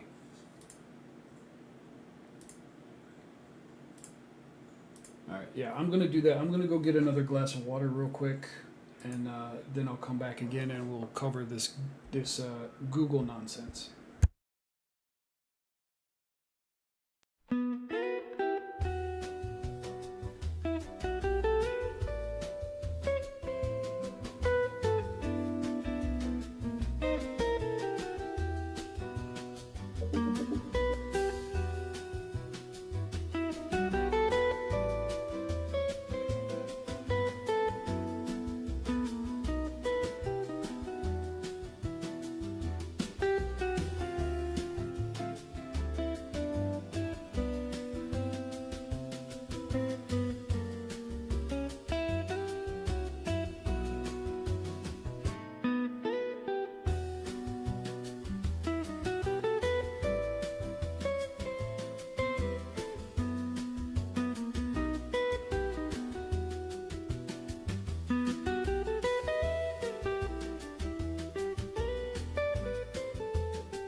All right, let's get back into the Googles. Okay, question is now, where do I want to start with?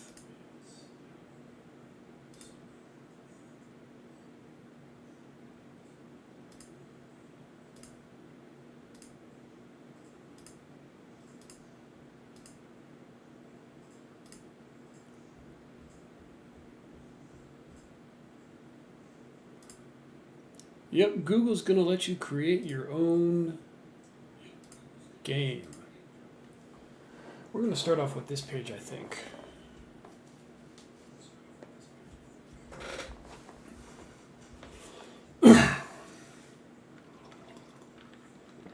Excuse me.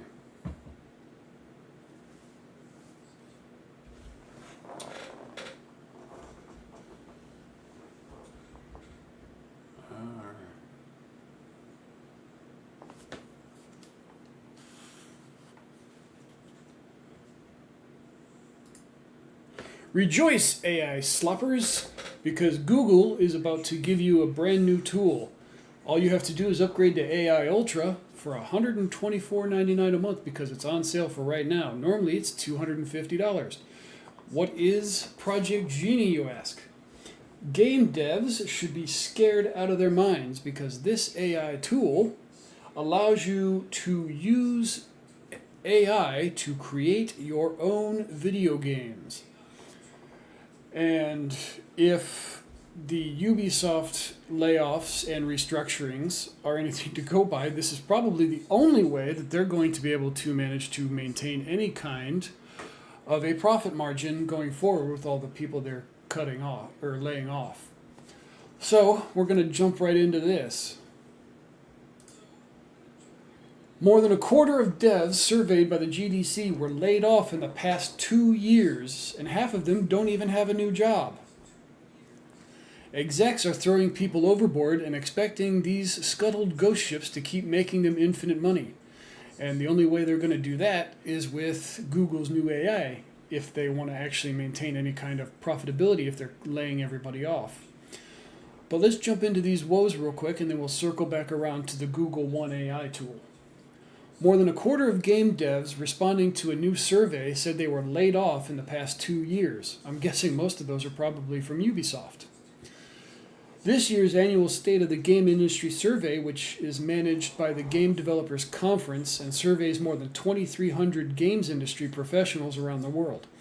It asks its respondents a number of questions about layoffs. According to the survey, 17% said they were laid off in the past 12 months, while another 11% said they were laid off in the last 12 months before that, making for a total of 28% when limited to just the U.S. respondents alone.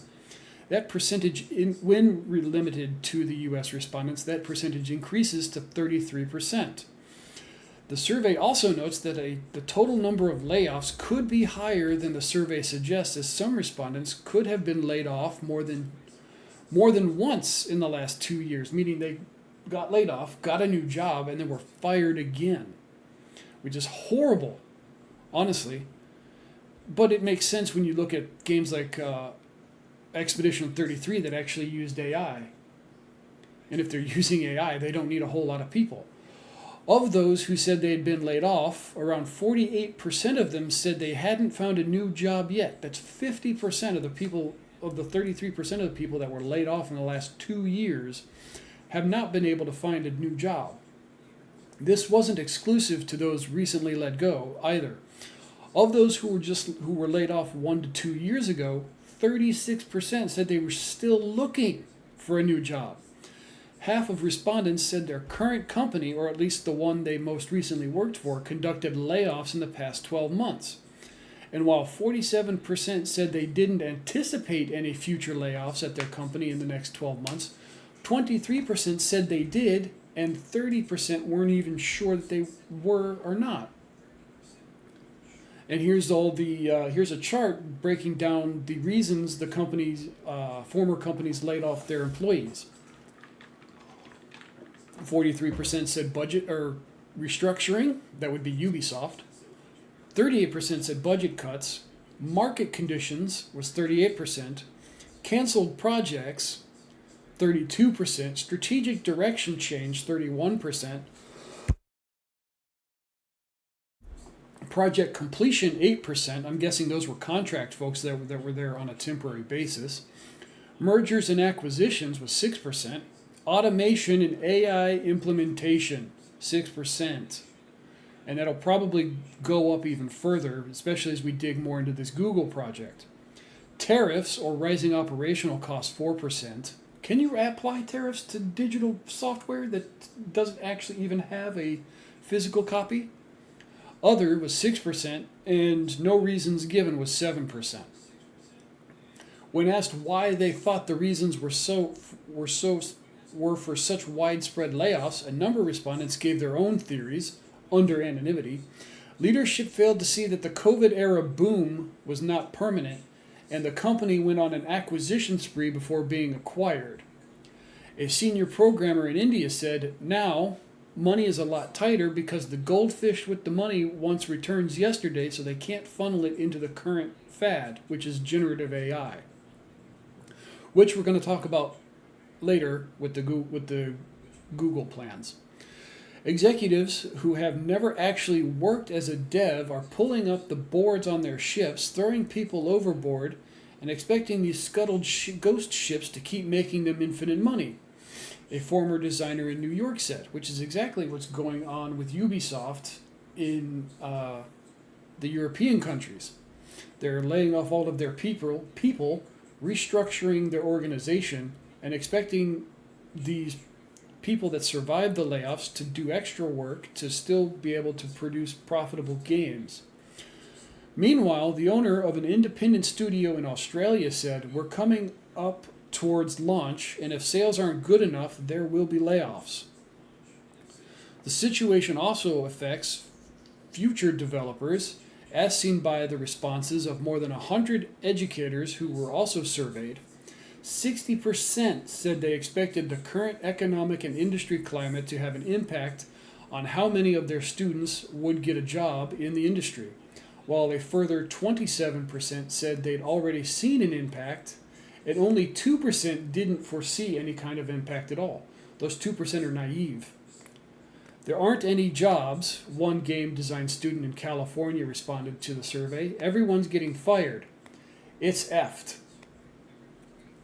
Game developer Farhan Noor, who has been tracking industry job cuts since 2022, estimates that around 8,500 workers were laid off in 22 and 10,500 workers in 23, 14,600 in 24, and 5,300 workers in 2025. With those kind of numbers, it wouldn't surprise me if at least a few people weren't fired every year since 2022, going back to last year, and probably this year coming up in the near future as well. I'd be interested to see that number of people who were laid off more than twice. And video game companies' share prices are dropping because of the Google Project Genie AI. Now we're going to start getting into the Google generative AI issue, which is affecting everybody in the gamer world, independent folks and people who are just a guy in his garage style making games will probably love this because it reduces the amount of stuff he has to actually go through and track down when he can also get an AI's help. However, professional developers that do this for a living will probably, if this catches on a large scale, those that were laid off will probably find it harder to find a job. A number of video game companies have seen their share prices falling in the wake of Google rolling out their Project Genie. The company announced last week that it had started rolling out a prototype version of Project Genie, an AI tool that lets users generate their own playable worlds. According to Google, users can create worlds by either typing in prompts or uploading images, similar to what you can do with Grok, but Grok doesn't let you create game environments, just images and videos. They can create their character in a similar way as well. Users can also define certain other properties, such as how the character moves, or whether the world is explored in first person or third person. As players explore the world, the tool generates it in real time, depending on the actions the player makes and where they move the camera. So it sounds like you just give it a prompt and then walk the character around in the world, and then it takes that initial prompt and then builds the world as you explore, which is actually wild to think about that you can actually do that now. Some users have already started sharing videos of their creations on social media, some of which include copyrighted characters. When they say include copyrighted characters, does that mean these people copyrighted the characters they created, or they're using somebody else's intellectual property? Following the rollout of the tool, a number of video game companies on the NASDAQ stock exchange saw notable drops in their share prices. The most notable of these drops was that of Unity, which saw its share price close at $38.40 the previous day, then plummeted to as low as $27.80 at one point the next day, a drop of 35%. Other drops included CD Projekt, Nintendo, Roblox, and Rockstar parent company Take-Two. Honestly, it wouldn't hurt my feelings if Roblox completely went out of business entirely, but that's for a whole other list of reasons.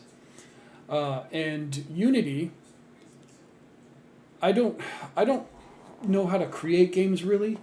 I've just kind of dabbled in with like playing around with my VTuber model, honestly, because I was trying to turn it into a VR chat kind of a character, and I'm still struggling because it's something that I'm learning to do on my own. So there is still kind of a use for Unity, even if they're getting is slaughtered by the initial drop of the Google Project Genie. That's not to say that I would ever completely trust a Google product to do something properly. I have a whole list of issues with Google separate from their AI generative models. Pro AI enthusiasts have already started suggesting that should such Project Genie continue to evolve, it could reduce the need for game developers without noting its significant current limitations. I don't know that that'll be on a professionally viable level for a few years, honestly. I think it'll take a while for it to catch up to the way games are currently being made. So I think at least for now, developers are safe, but it does kind of shake up everybody's trust, or not trust, what do you call it? Confidence in current game developers, especially when game developers such as Ubisoft, I'm going to keep coming back to that because I have a whole bunch of hate in my heart for Ubisoft.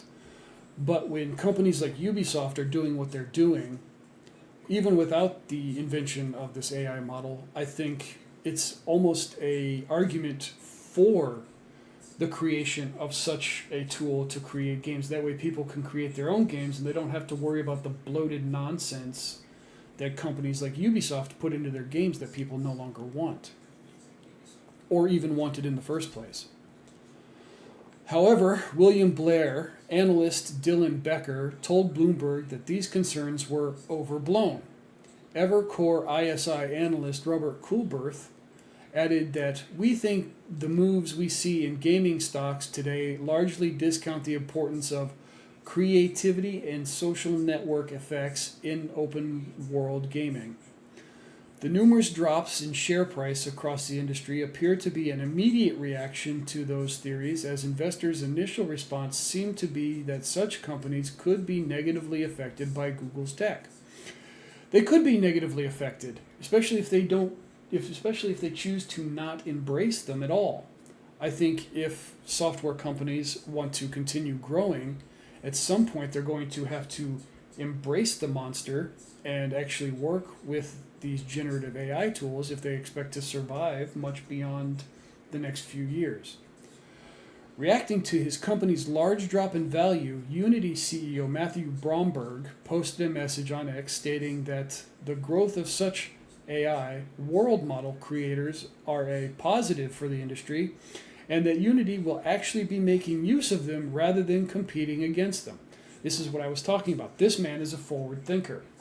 I would suspect great things for Unity in the near future, especially if they embrace them as much as this statement seems to claim that they're going to. I think incorporating them into their software that they push out for everybody to use for game creation will actually smooth the creation steps from concept to real world playable game a lot faster and more streamlined. Advances in large-scale world models, whether developed by partners like Google or others, materially expand the frontier of interactive content creation, he said. These models can generate high-quality, interactive video-like experiences from natural language or minimal input. Today, they are primarily editable through prompting, which limits the level of determinism and precision required for production-grade game mechanics. As a result, those outputs remain probabilistic and non-deterministic. Why do they got to use such big words, making them unsuitable on their own for games that require consistent, repeatable player experiences? That I don't think is entirely true, because if you have seen some of these guys that put out AI videos, like music videos and borderline TV shows or short movies, those guys are able to write prompts, the likes of which I'll never be able to create myself. And I have tried to try. I do okay with some music, but to be able to put together an actual video, I have problems. I actually have a video posted on my YouTube channel that's an animated music video if you want to check that out. But like I said, it's okay. It's not on the level that I would like it to be. Rather than viewing this as a risk, we see it as a powerful accelerator. Video-based generation is exactly the type of input our Agenic AI workflows are designed to leverage, and I probably botched that word. Translating rich visual output into initial game scenes that can then be refined with the deterministic systems Unity developers use today. Honestly, I think that is a great combination of tools, and I think Unity will benefit from this in a way that other companies aren't seeing currently. Our agents already generate high quality scenes from static video. Interactive camera controllable video from world models would further enhance this pipeline and materially improve the fidelity and speed of early stage content creation. We believe this represents a meaningful step forward for AI driven development across the industry. Unity's role is to operationalize these advances. Outputs from world models are ingested into Unity's real-time engine, where they are converted into structured, deterministic, and fully controllable simulations within Unity. Creators define physics, gameplay logic, networking, monetization, and live operation systems to ensure consistent behavior across devices and sessions. And honestly, like I was saying, this is cool because if Unity since Unity is able to create amazing backgrounds with just images, if you take those backgrounds and feed those into the AI, I can only imagine the type of background and maps and worlds you'd be able to create for video games. And if you can do the same for characters, which I'm certain that you can, if you're able to combine all of those elements and run it through AI, the level of game that you'd be able to create with just one program would be astronomical. And so I think that if people haven't already jumped on this and started to incorporate the use of these AIs, even if it's just experimental, just to get their feet wet and get familiar with it, I think they're missing out. And in the future, those developers are going to suffer really, really badly. All right, and to this one, Genie 3 is the general purpose world model. That's the version they're on is Genie 3. Is capable of generating diverse interactive environments. Google is now letting AI Ultra subscribers in the US access it with Project Genie. And that was the opening page that I showed you guys, where it was $150 for 3 months, or $150 for 3 months. $150 a month for 3 months. Sorry, that's right. A world model simulates the dynamics of an environment, predicting how they evolve and how actions affect them, while Google DeepMind has a history of agents for specific environments like chess or Go. Building AGI requires systems that navigate the diversity of the real world. The experimental research prototype has you describe your environment.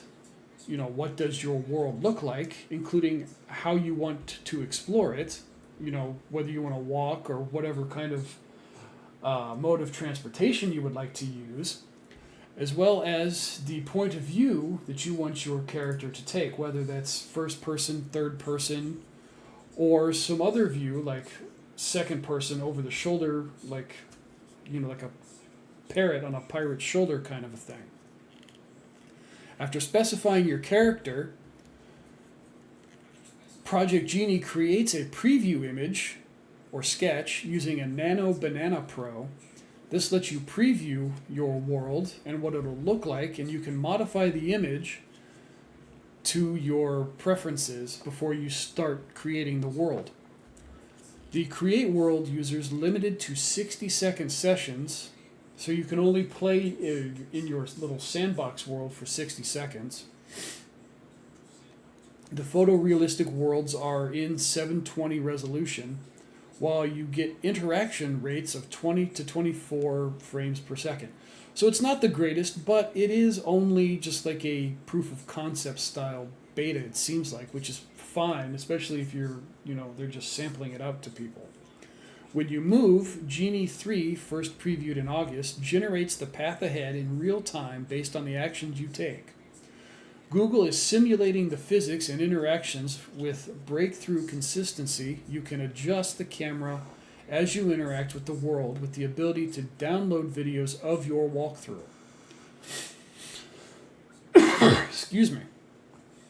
Another feature lets you remix your worlds so you can regenerate them in a different way, and you'll probably end up with a different thing. Google also, other than the 60-second limitation, Google also warns that the generated worlds will not look completely true to life because it's AI and nothing in AI ever actually looks true to life. But neither do video games, so that's okay.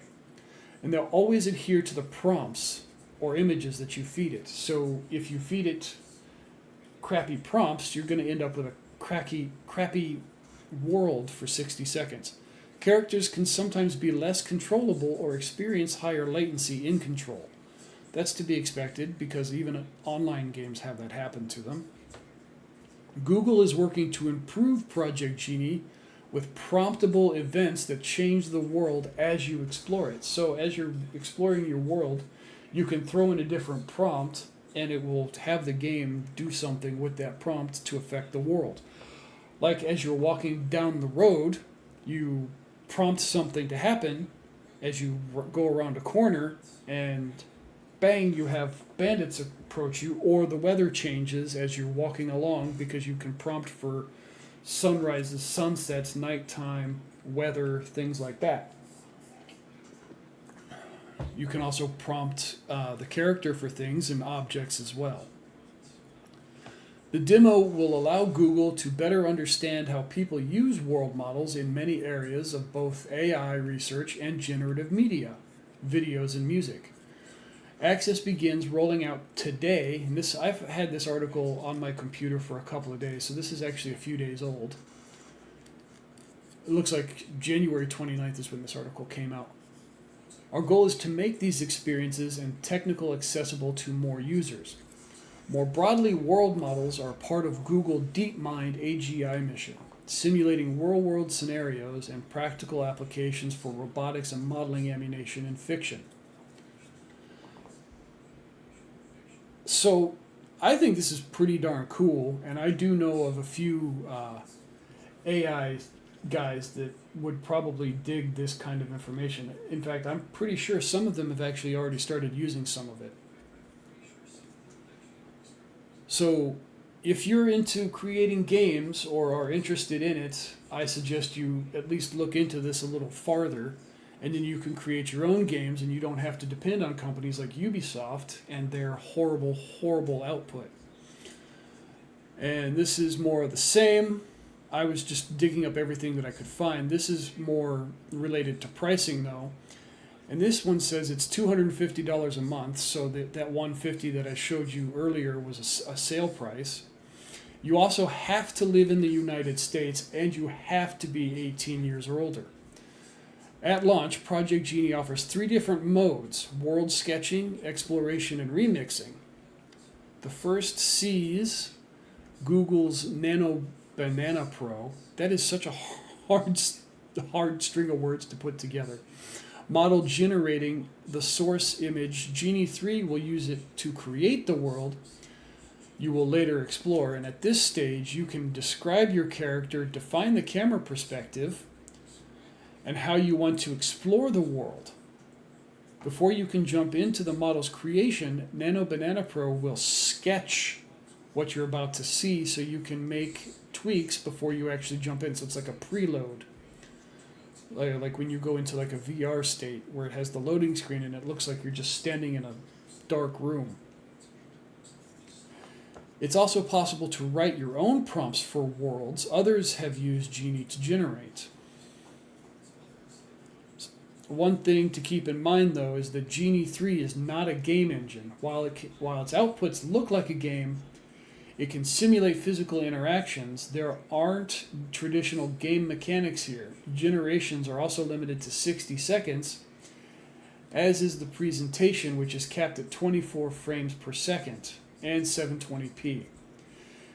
Still, if you're an Ultra subscriber, this is a cool opportunity to see the bleeding edge of what DeepMind has been working on over the past couple of years. And so this is where that collaboration with Unity would come in handy, because Unity actually will create the games, so you can take all of the prompts that you're getting from, or feeding to AI, which will then feed into Unity, and you can actually create your game without any real problems and without too much of involving other things and products and people, especially if you're a small operation of like 1 to 2 to 3 people.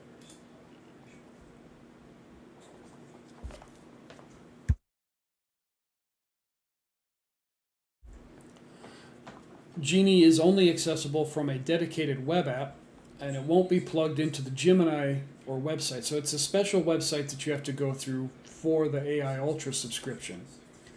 So all of these articles seem to have little bits of extra information.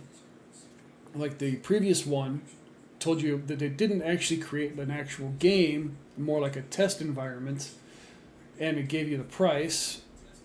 This one is that it's not an application, it's a subscription site essentially, so everything's done in a web UI. And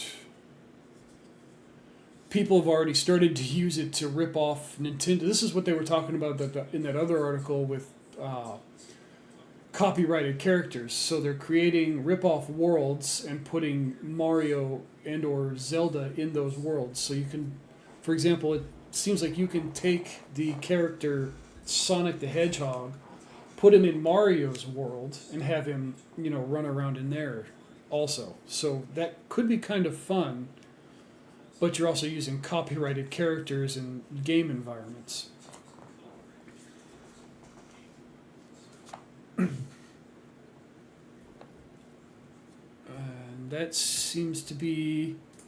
Yeah, and then we're back here to the Google Ultra plans. Remember, it's $250 a month for 3 months, or $250 per month for 3 months, but it's on sale right now for $125 a month for 3 months. So if you're interested in any AI products and you would want to try your hand at creating game environments, I suggest you check this out. And as always, be sure to like the video and subscribe to the channel for more gaming news updates, and I'll catch you guys in the next video. Have a good day, everybody. Okay, we got through everything. Sweet.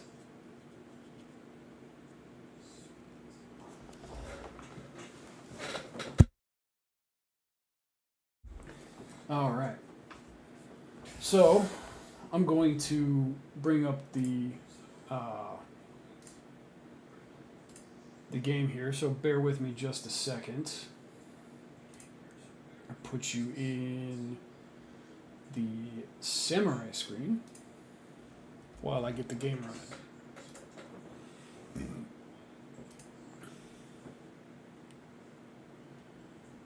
All right.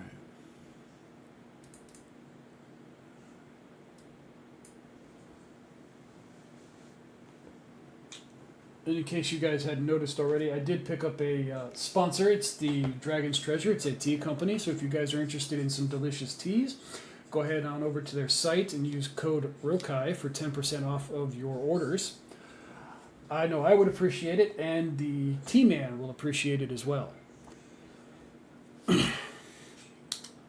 It's a new partner that I got over the January 31st weekend.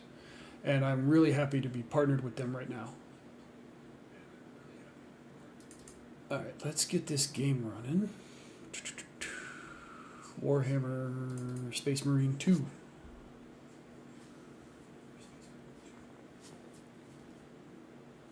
Oh, I may have to turn that off. 1 second. Hello?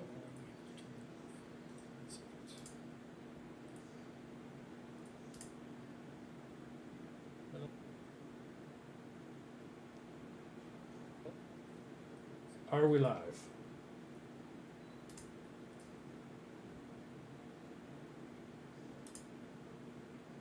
Hello? Are we live?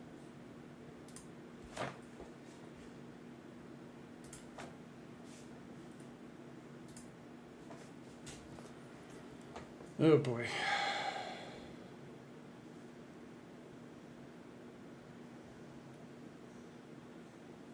Okay, are we good now?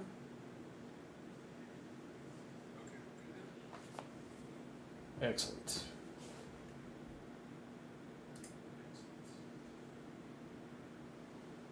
I've been having some serious issues today.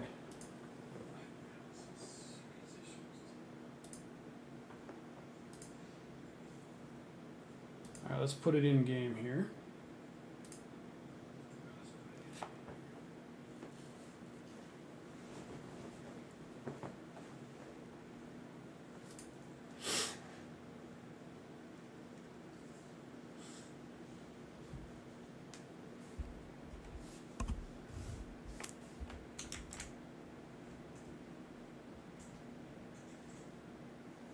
There we go. Okay, cool.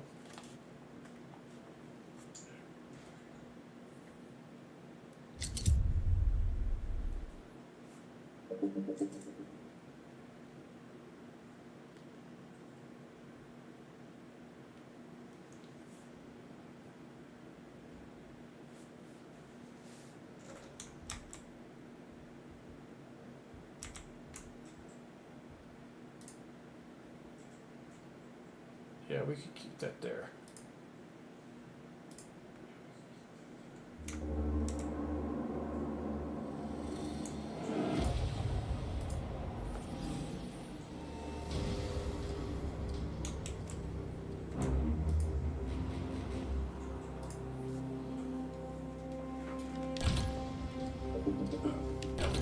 We want to play the game. We don't want to exit the game.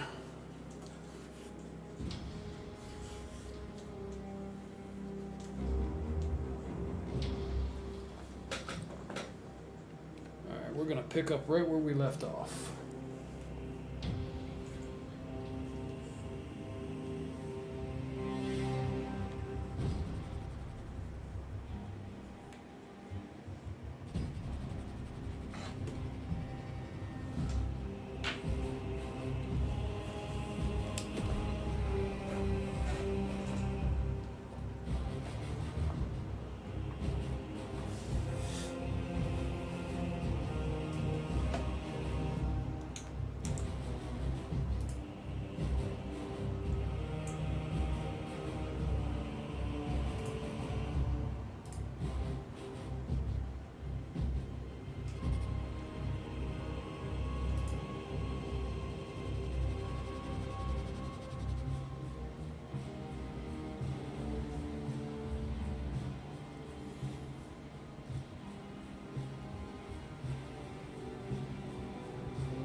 I really do not care for these load screens. Withholding something.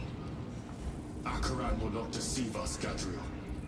Then where did Dimitri and Titus serve previously? And why is he back in battle so soon after such grievous surgery?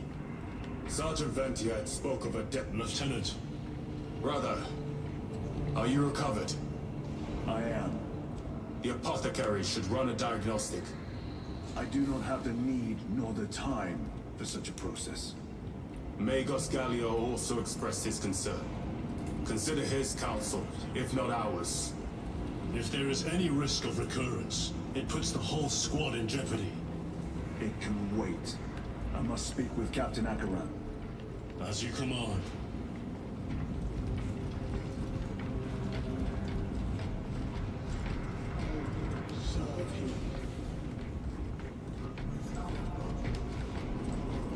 The death of an Archmagos will not be regarded favorably by the Brother, it is a relief to see you on your feet. Heard you took a turn for the worse. Such reports were exaggerated. I am glad to hear it. Your efforts in delaying the swarm were admirable. It was a sight to behold, brother. I must report to Akaran. Excuse me. The Emperor protects.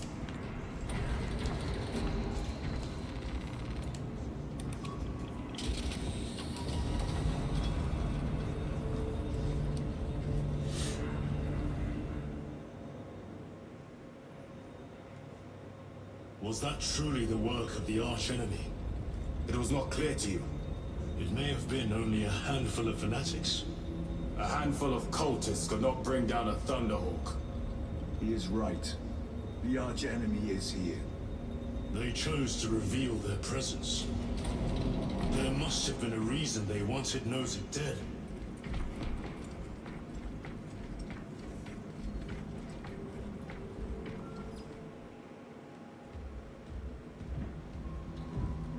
What in damnation happened down there? Nozick was assassinated. The Adeptus Mechanicus report said engine failure. That's not what I saw. Sergeant. Traitors. Chaos. You're sure? No mistaking it, sir. No mistaking the chaos. Clear the bridge! So just say the word chaos and then he forces everybody off? Nozick was head of a highly classified project. Aurora. What is it? A weapon. And the minions of Chaos learned of its existence. With Nozick dead, there's only one man capable of continuing the work. Morius Luz, Nozick's apprentice. He is currently missing. His last known location was a Mechanicus facility on Avarax. One that is now overrun with Tyranids. Great. I have to Vessel go will get back. to the cogitator within Love the it. facility. You can access Luz's tracker from there. We are on course to Avarax now. I want you ready the second we enter orbit. Sir. What was on the ship with Nozick? What concerns of yours? The Mechanicus seemed eager to retrieve it. And yet the enemy left it untouched. Whatever it is, without Luz, it's useless to us.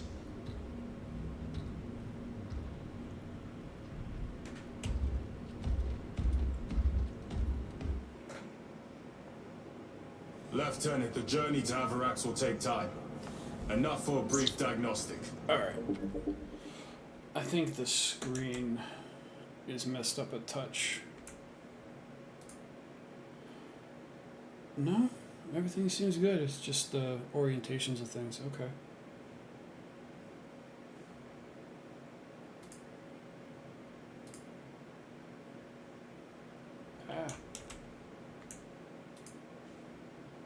Alright, now we can continue. Very well, Alright. if it will put you at ease. Megas Gallio will be in the armory.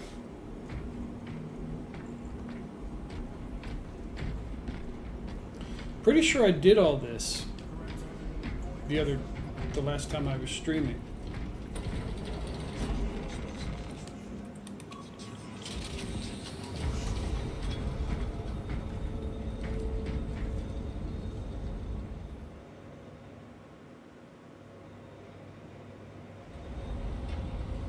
How did you know about Aurora?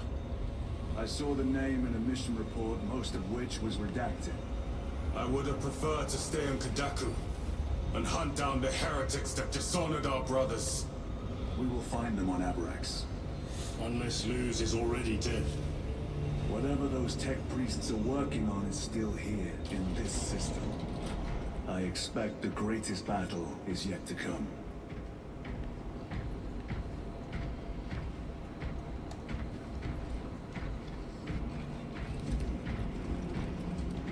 Titus. I heard that you collapsed upon encountering the tainted wreckage. I am concerned. A mere side effect of the surgery. I am fully recovered. Sergeant Gadriel, I trust that you will be close at hand should your brother suffer any further episodes. Yes, Brother Chaplain. If the arch-enemy is indeed present, any weakness could grow into a cancer of the soul. Bind yourself to the pages of the Codex, and it will shield you from the glare of heresy. My faith He's is pretty without certain about compromise. this kind of stuff, isn't I he? will not waver.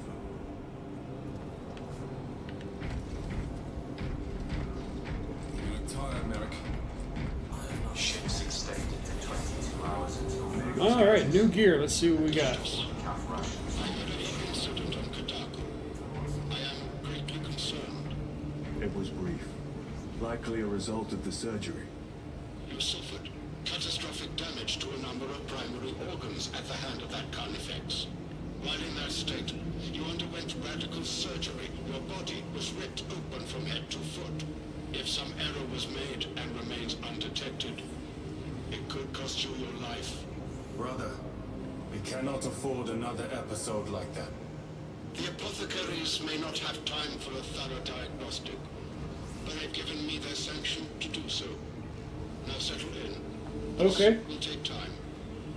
All right. We're gonna have this guy search us over, I guess.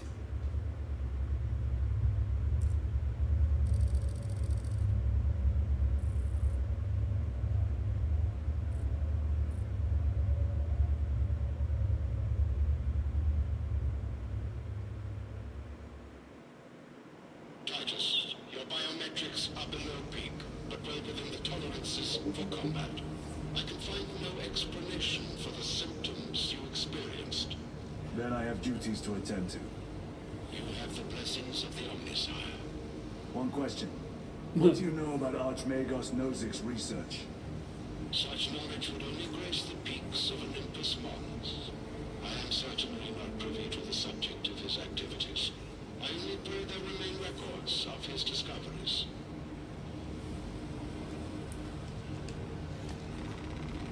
All right, let's get geared up.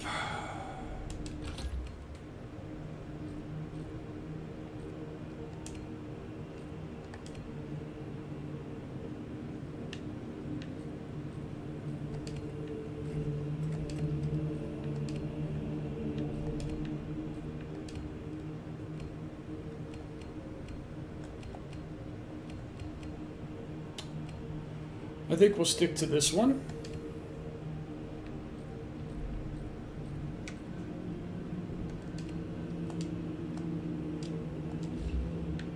And we'll bolt pistol and heavy bolt pistol.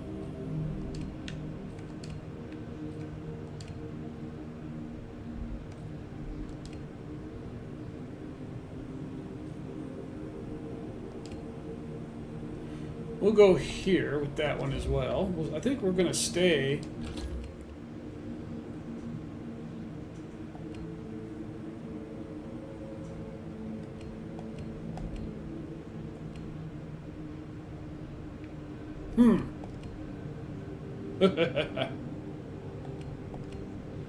Let's try just a regular sword to see what's up with that.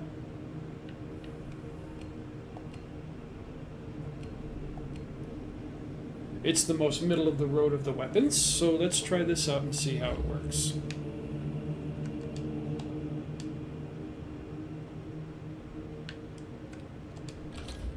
Oh, I keep needing to download this. I thought I paid for it already. Oh, no. That's not what I wanted. Go back. That's not what I wanted at all. Okay, we're going back. We don't need that.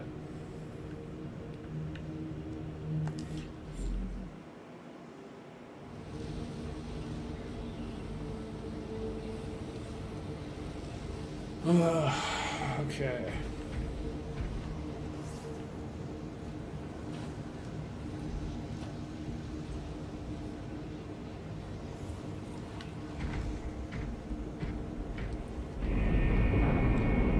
Oh boy.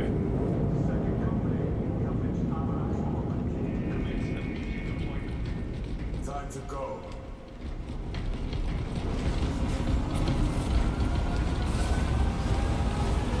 Servants on your efficiency levels are low on time. Final damage.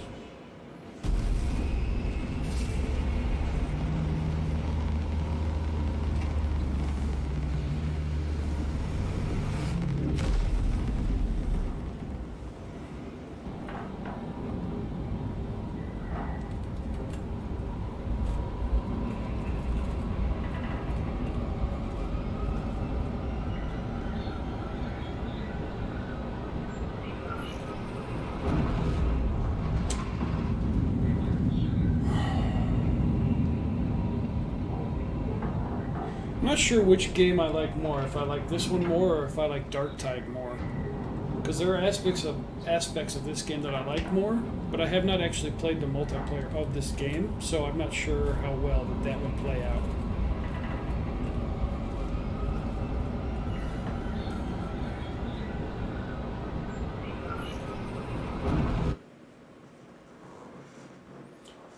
I guess we'll see though.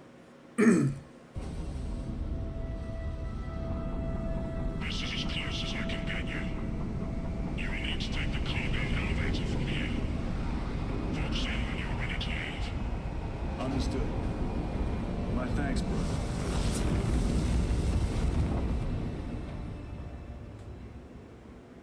The lab is within that spire.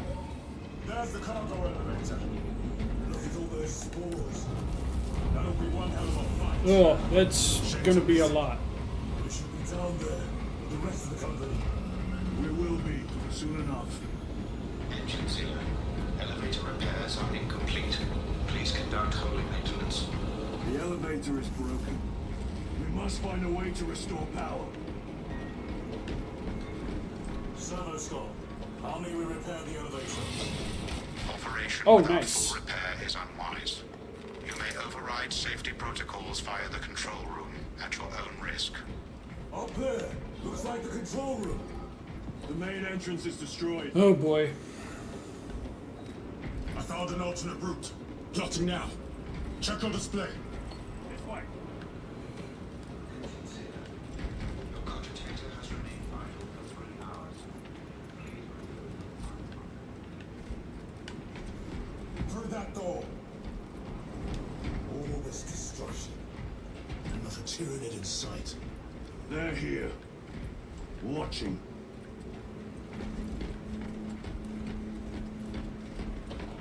Oh, for sure. For sure the bugs are watching. Tyranids! Give no quarter. Urge them!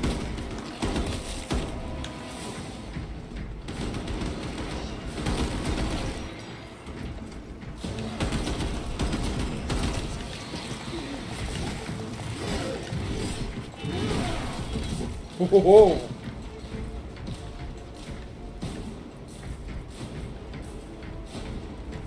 Need to reload. It's always a good idea to keep your weapon topped up.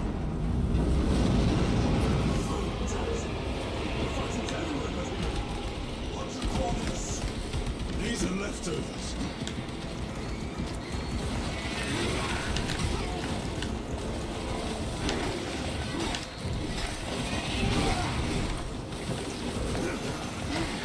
Look at these marvelous creatures.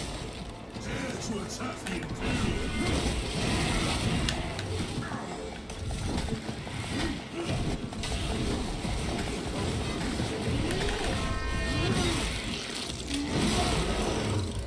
Another one dead. As it should be. The whole spire is infested. The control room may be out of action. If the controls are out, we'll find another method. We will meet victory. One way or another. Watch for their lieutenants.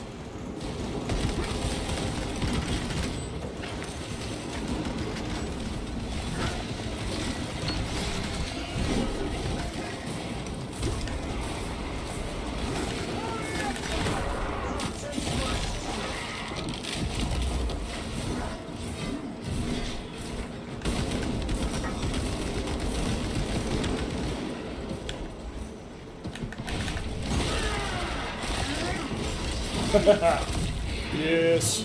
This is too easy. Don't say stuff like Quickest way that. up is over the rooftops ahead. Clear the debris and proceed. The Tyranids will make ruin of the entire city given a chance.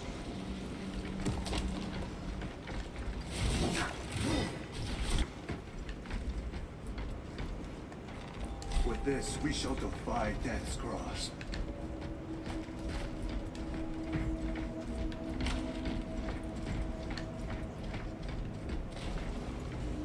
Unironically, I ended up going the wrong way.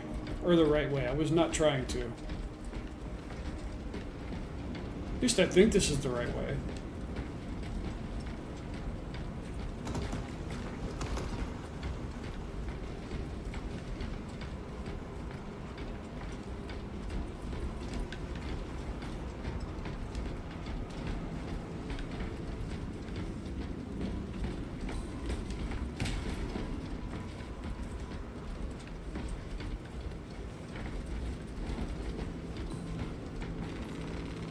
Resupplying.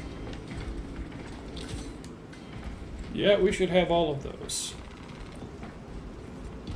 Definitely.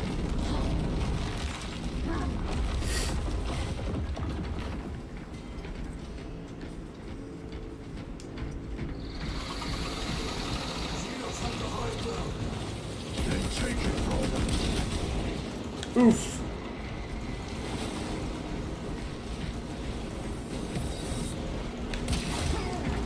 Oh.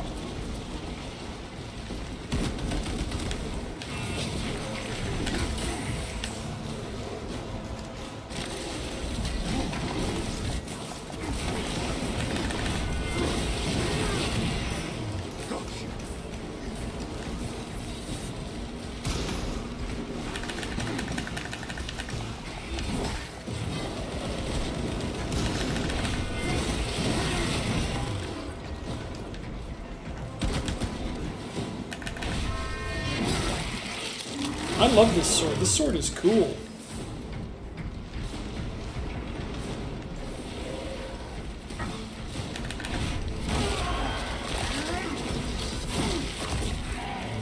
They never learn. Earth controls ahead, brother. This will get us to the objective.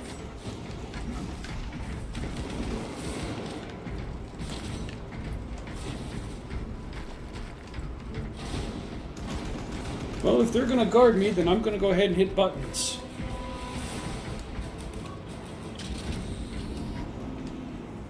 Sounds like the mechanism is damaged. Of course it is. It may take time. Of course it will. Tyranids are staging a counterattack. Eliminate them.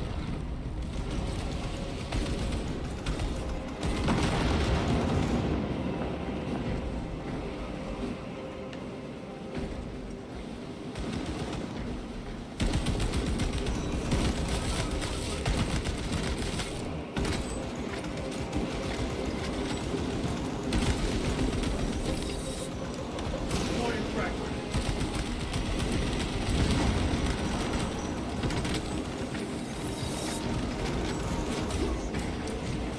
Oh, dick.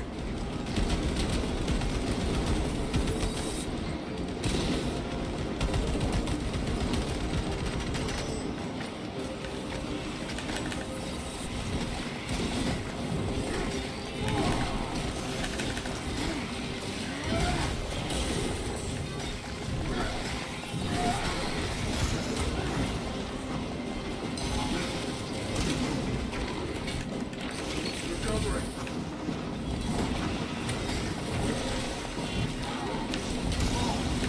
Warfare prime.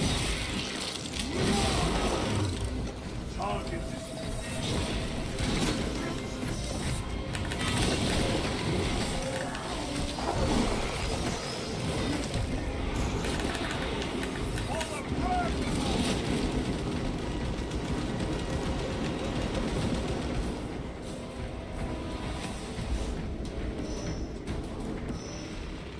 Munitions secured.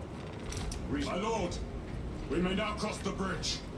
Proceed to the objective. That wasn't as bad as I thought it was gonna be, to be honest.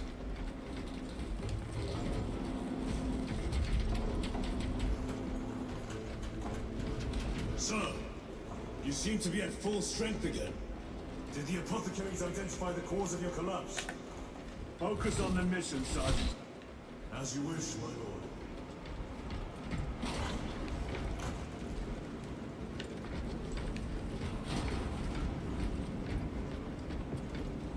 Yes, let's have everything as I wish.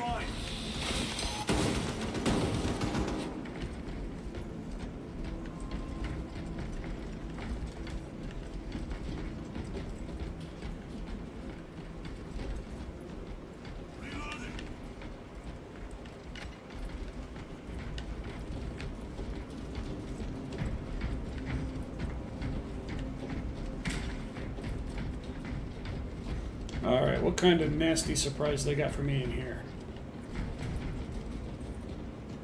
The control room is on the other side of that door.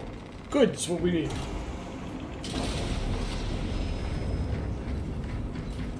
This is it. Use the controls to restore power.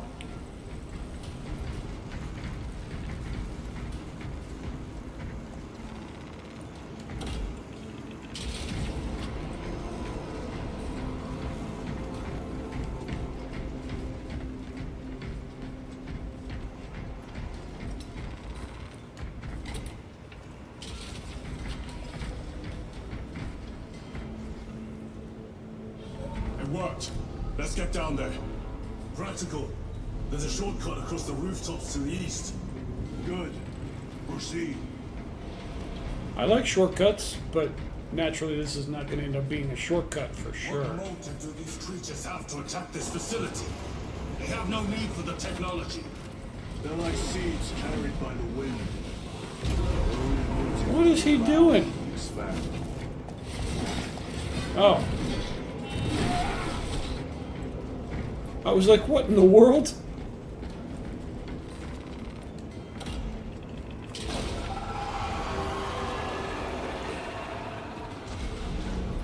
Shortcut my butt.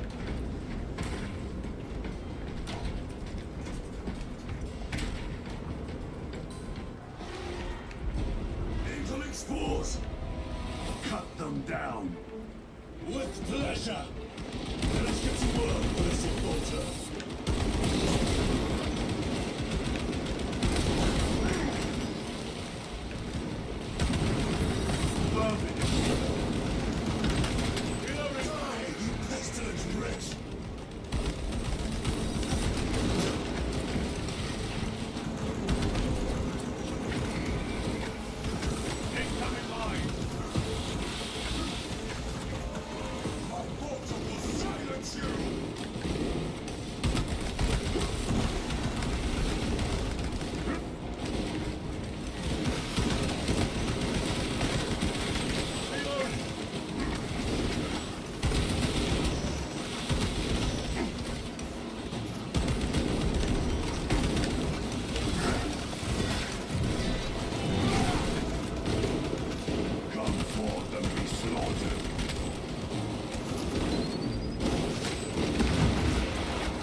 Grabbing equipment. Enemy destroyed.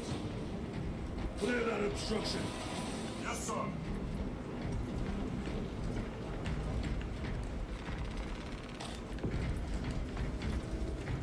Okay. Through that opening.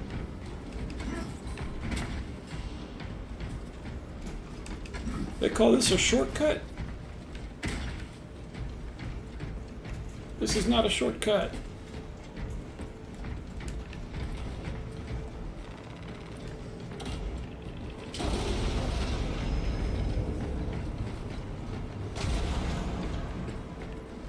Shortcut to death, maybe. Care to see who can slay more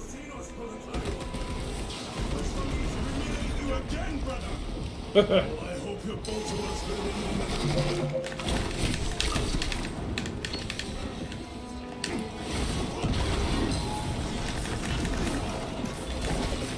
Ready to deploy special tactics. That's the only special tactic I need.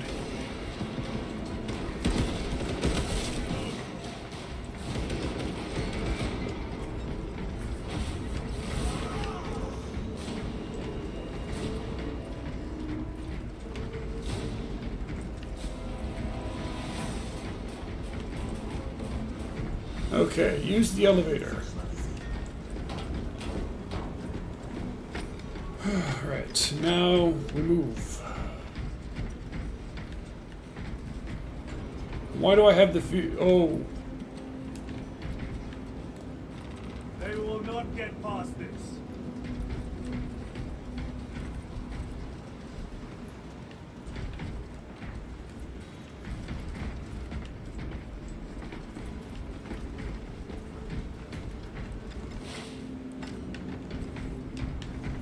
Oh, there's something I'm supposed to interact with. Okay.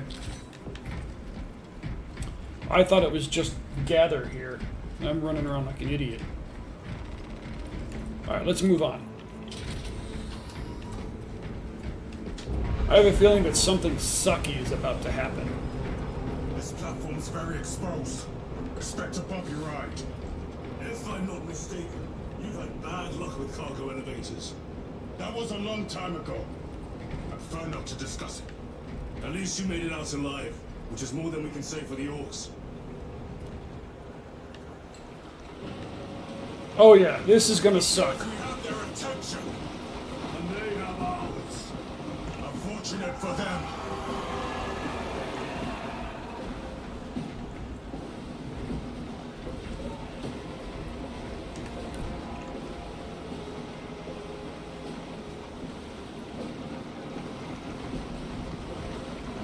They're trying to detach the platform. Protect those chains.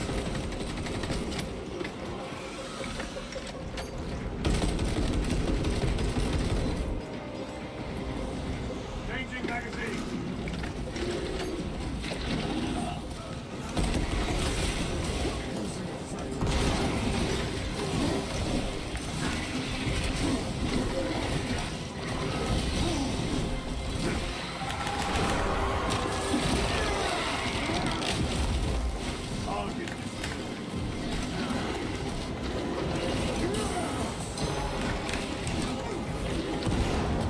Bastards are onto the chains.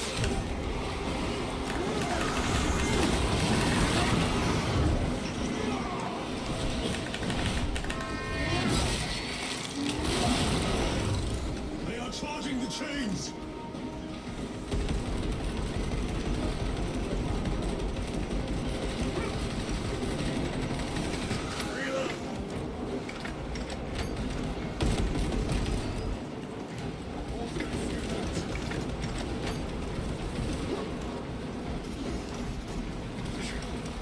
Munitions secured.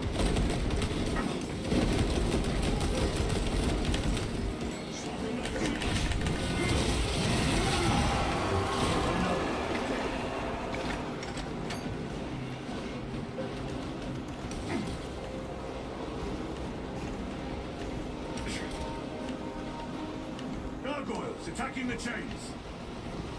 Where?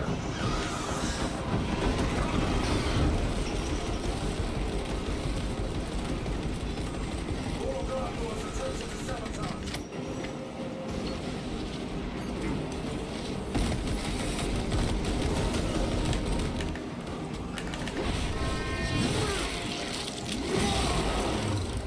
They never learn.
flying.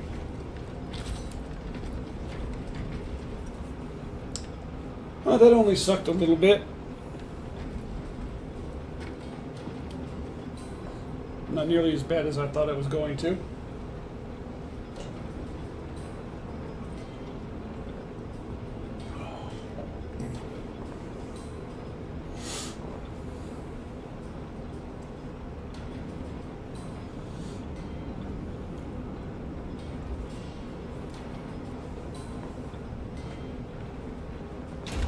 Not today, Xenos scum. You fought admirably. I too am glad that that shit is over.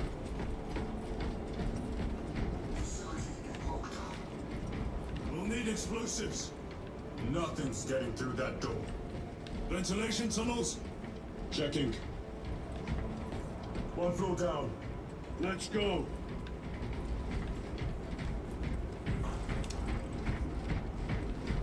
Going downstairs, I suppose. Blood on Nozick's Thunderhawk. Imura. Do not speak it, brother. The words of the archenemy hold dangerous power. One should not dismiss any data that may be relevant. Have you ever faced the archenemy, Sergeant? Regrettably, I have not. Then I suggest you listen to your brother. If the archenemy is involved, might we not encounter them here? I hope we do. I wish to have words with those traitors. My blood rages at the thought of them. They'll be counting on your hatred. Be sure they don't use it against you. Do a little bit of exploring and see what I can find here. Oh, I suppose they expected me to die. But from what I've been told, you can only have one relic.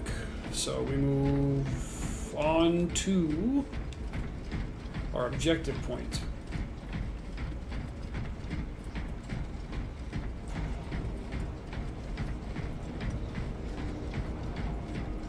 Down here. The Adeptus Mechanicus put up a fight here. Clearly.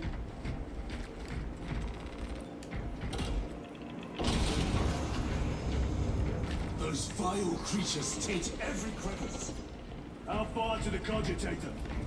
With no direct route. The But they're longer than cogitator? I'd like. That just sounds like a made-up word.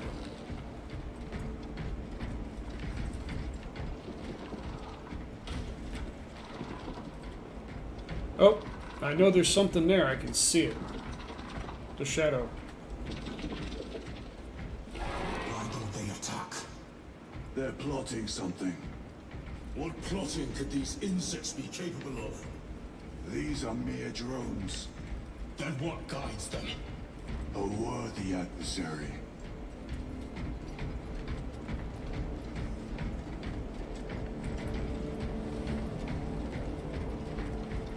I so don't know if I'm going the right way. Nope, I need to go that way for that, but I choose not to. I choose to go this way for the sake of exploring.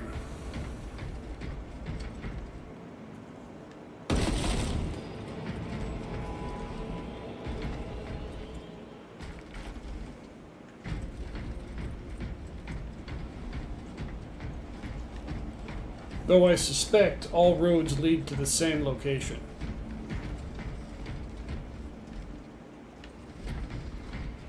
As it seems to be the case.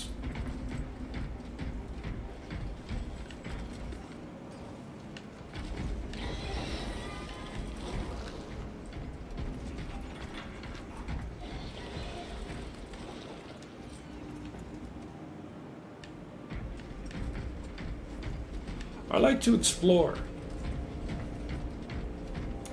I'm a really bad loot goblin. Reloading weapon.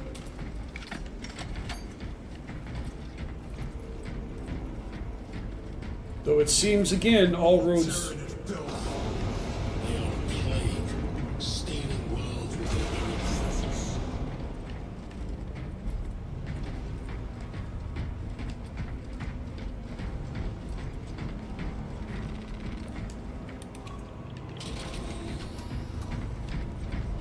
The door is locked. Look for a nearby access terminal. I'll try resetting the circuit.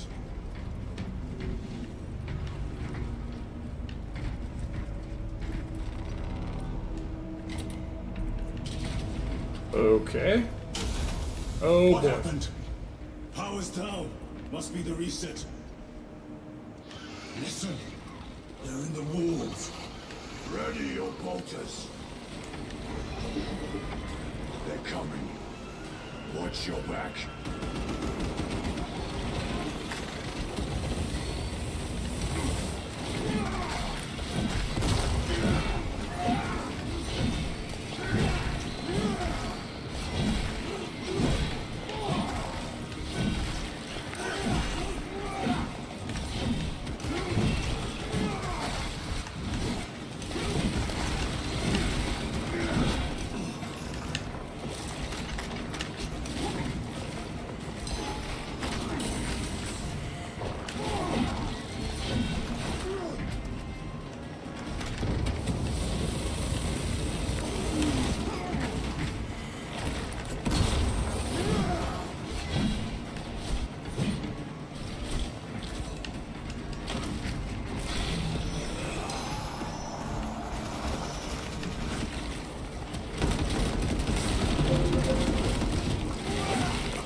Got it.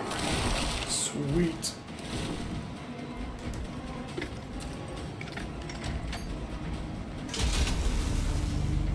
Power's back. Proceed through the door.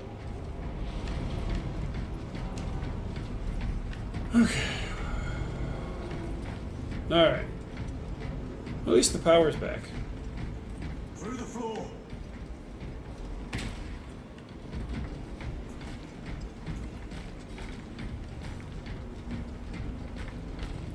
Is it just Medicaid stems? Yes, it is.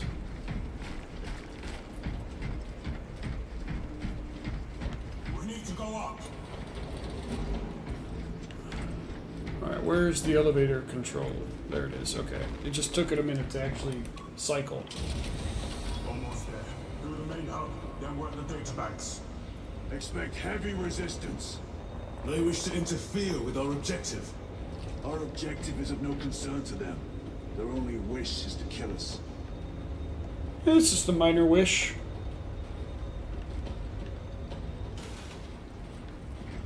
I have a feeling that this is going to suck. Restocking. Making a prediction now that I'm going to die here.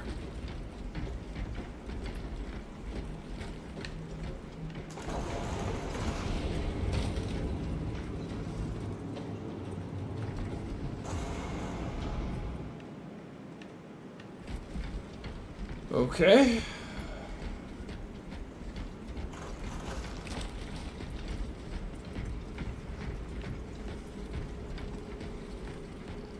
It's a lot of bodies.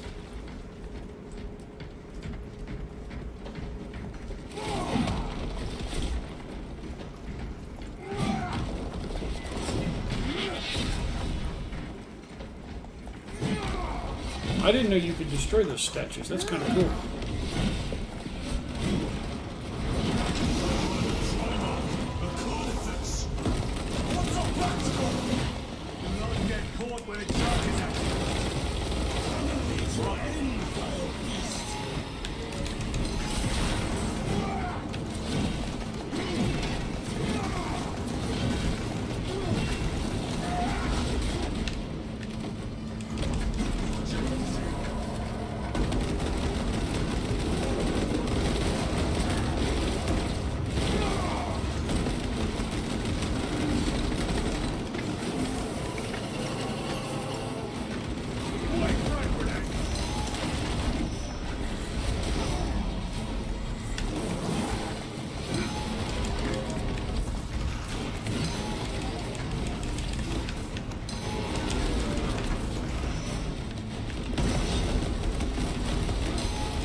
Sheesh!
Got it.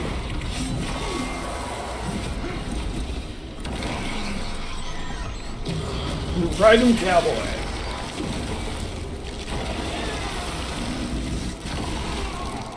Genos heavy armor and liberty.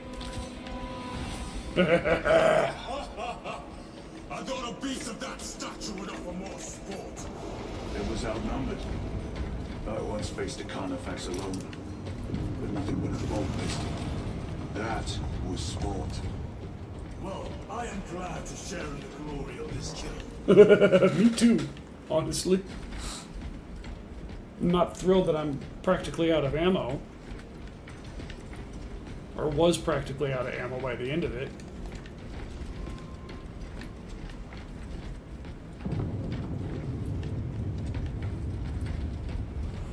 I guess we go down. I thought for sure I was gonna die. This facility is in shambles. Let us hope the data center is intact. Can we access losers tracking data from another system? Apparently not. It's this or nothing. Oh.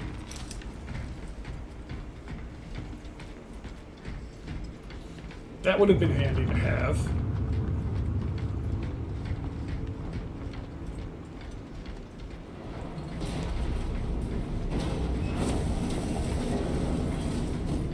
Oh, this is going to be another round of suck, I can tell.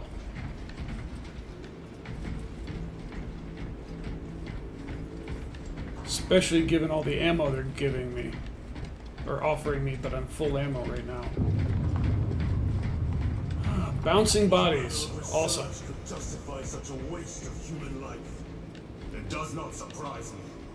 The Adeptus Mechanicus so willingly make monsters of themselves. I'd rather have the crack grenades.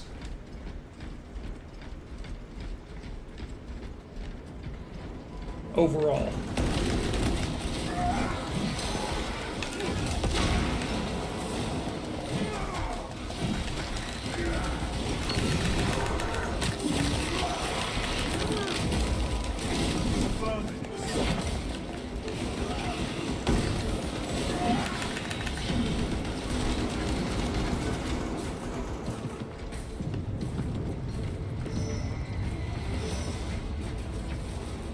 Yeah, that wasn't too fun.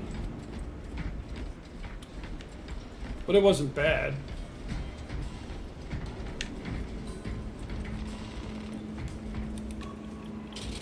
Door function inoperable. Adjust pathing. I'm gonna call this guy Eric. Eric the Head. Because he ain't got no body. They have us boxed in. A mistake they will soon regret.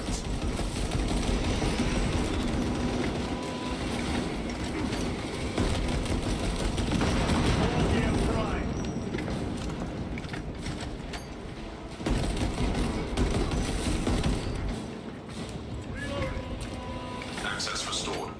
Corridor cleared for transit. Advanced by the underside as well. Yes, I think I'll do just that.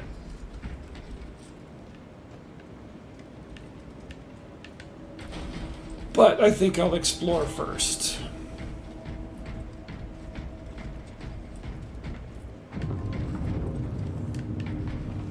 Apparently I don't need that data slate. This will serve me well. Oh, no, I don't want that.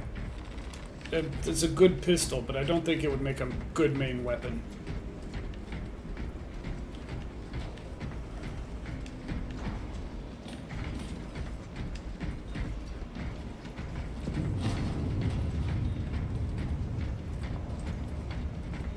What do we have here? Oh, no. Very good. I want my plasma pistol back because I don't have to reload it.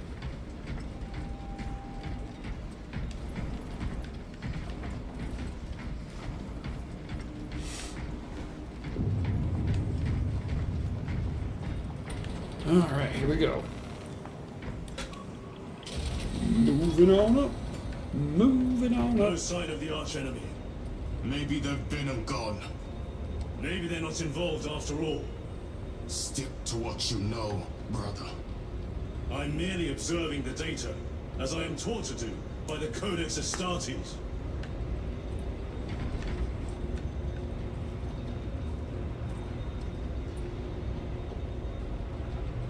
The Volkite reactor, still running.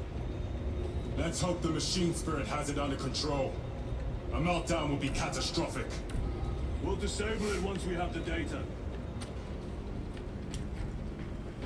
Yeah, this is going to be a whole other thing of suck. I can tell.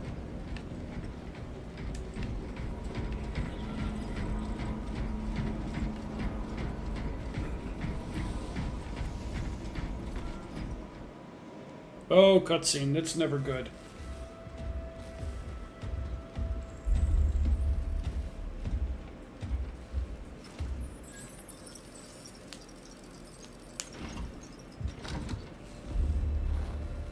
Wait, a literal prayer?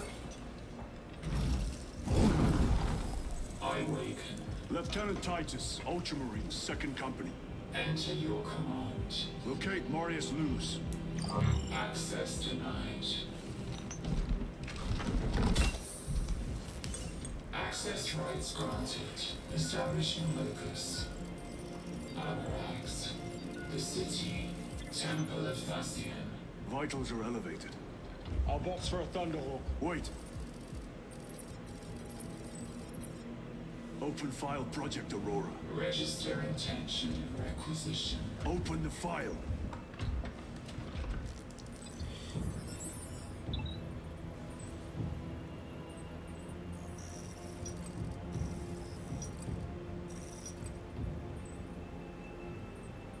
Open file reconstruction. Brother, those are classified. No. It was destroyed. Mechanicus fools. Display current location of artifact. It blew everything up. Volkite reactor unstable. Meltdown imminent. Oh, jeez. This whole place will collapse onto the city beneath us.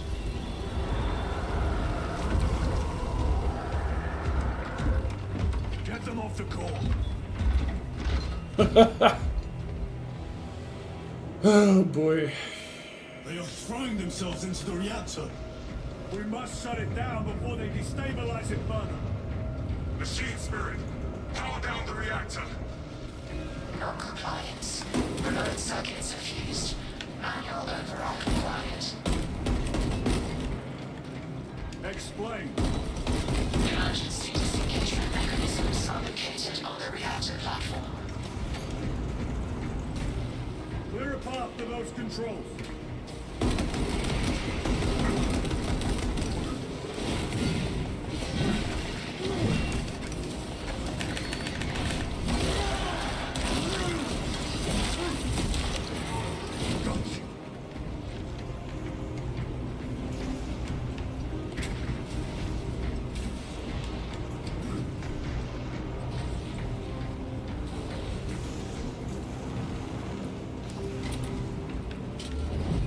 Jettisoning Volkite pylon. Stand by.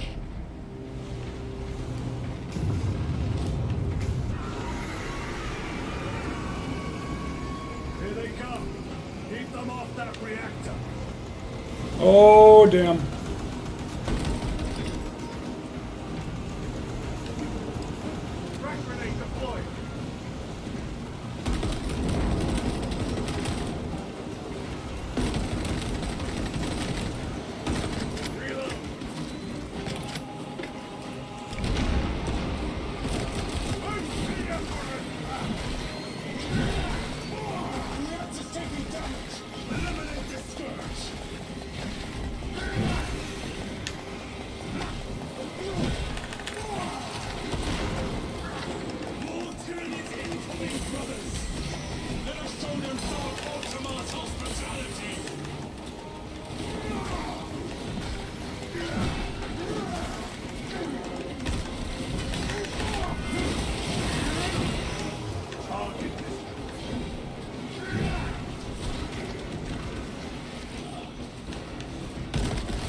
routes unstable. Disengage additional pylons. Move to the next console. Make haste.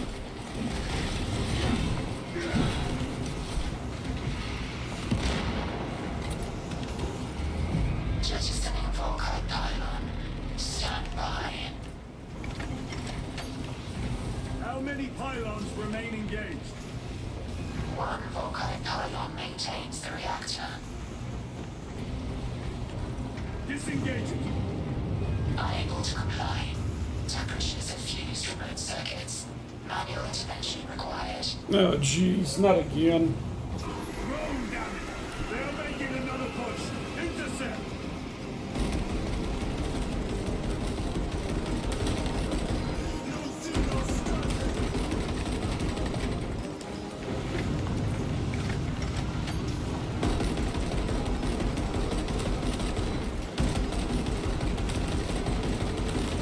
Reloading weapon.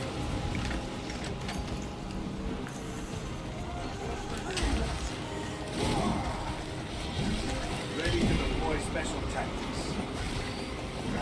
The beast craves death, brothers. We shall oblige!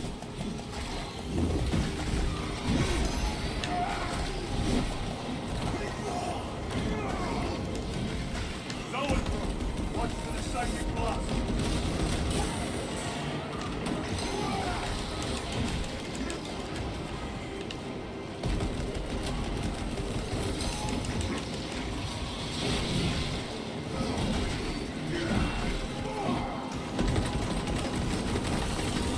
Reload. They destabilize the core.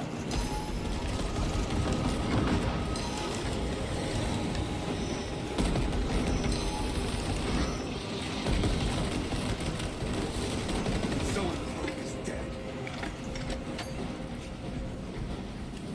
Okay.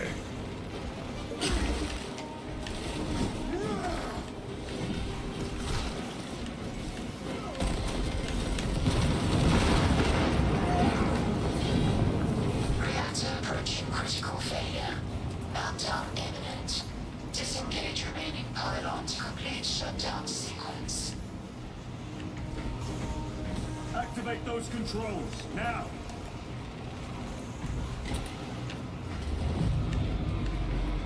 ROKAI pylon jettisoned. Reaction has entered entropic decay. That was the last of them. Whew, thank goodness. ROKAI generators have been overloaded. Essential systems returning to hibernation. No sign of Tyranids. The smell of burnt ichor is enough. We have what we came for. Move to the extraction zone. Alright, finally. That sucked big time. I actually thought I was going to lose that for a second. Oh, auto extraction. Love it. I'm a fan.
Lieutenant, what did you see in those Mechanicus files? A record of extreme foolishness. Explain. You may direct that request to our captain.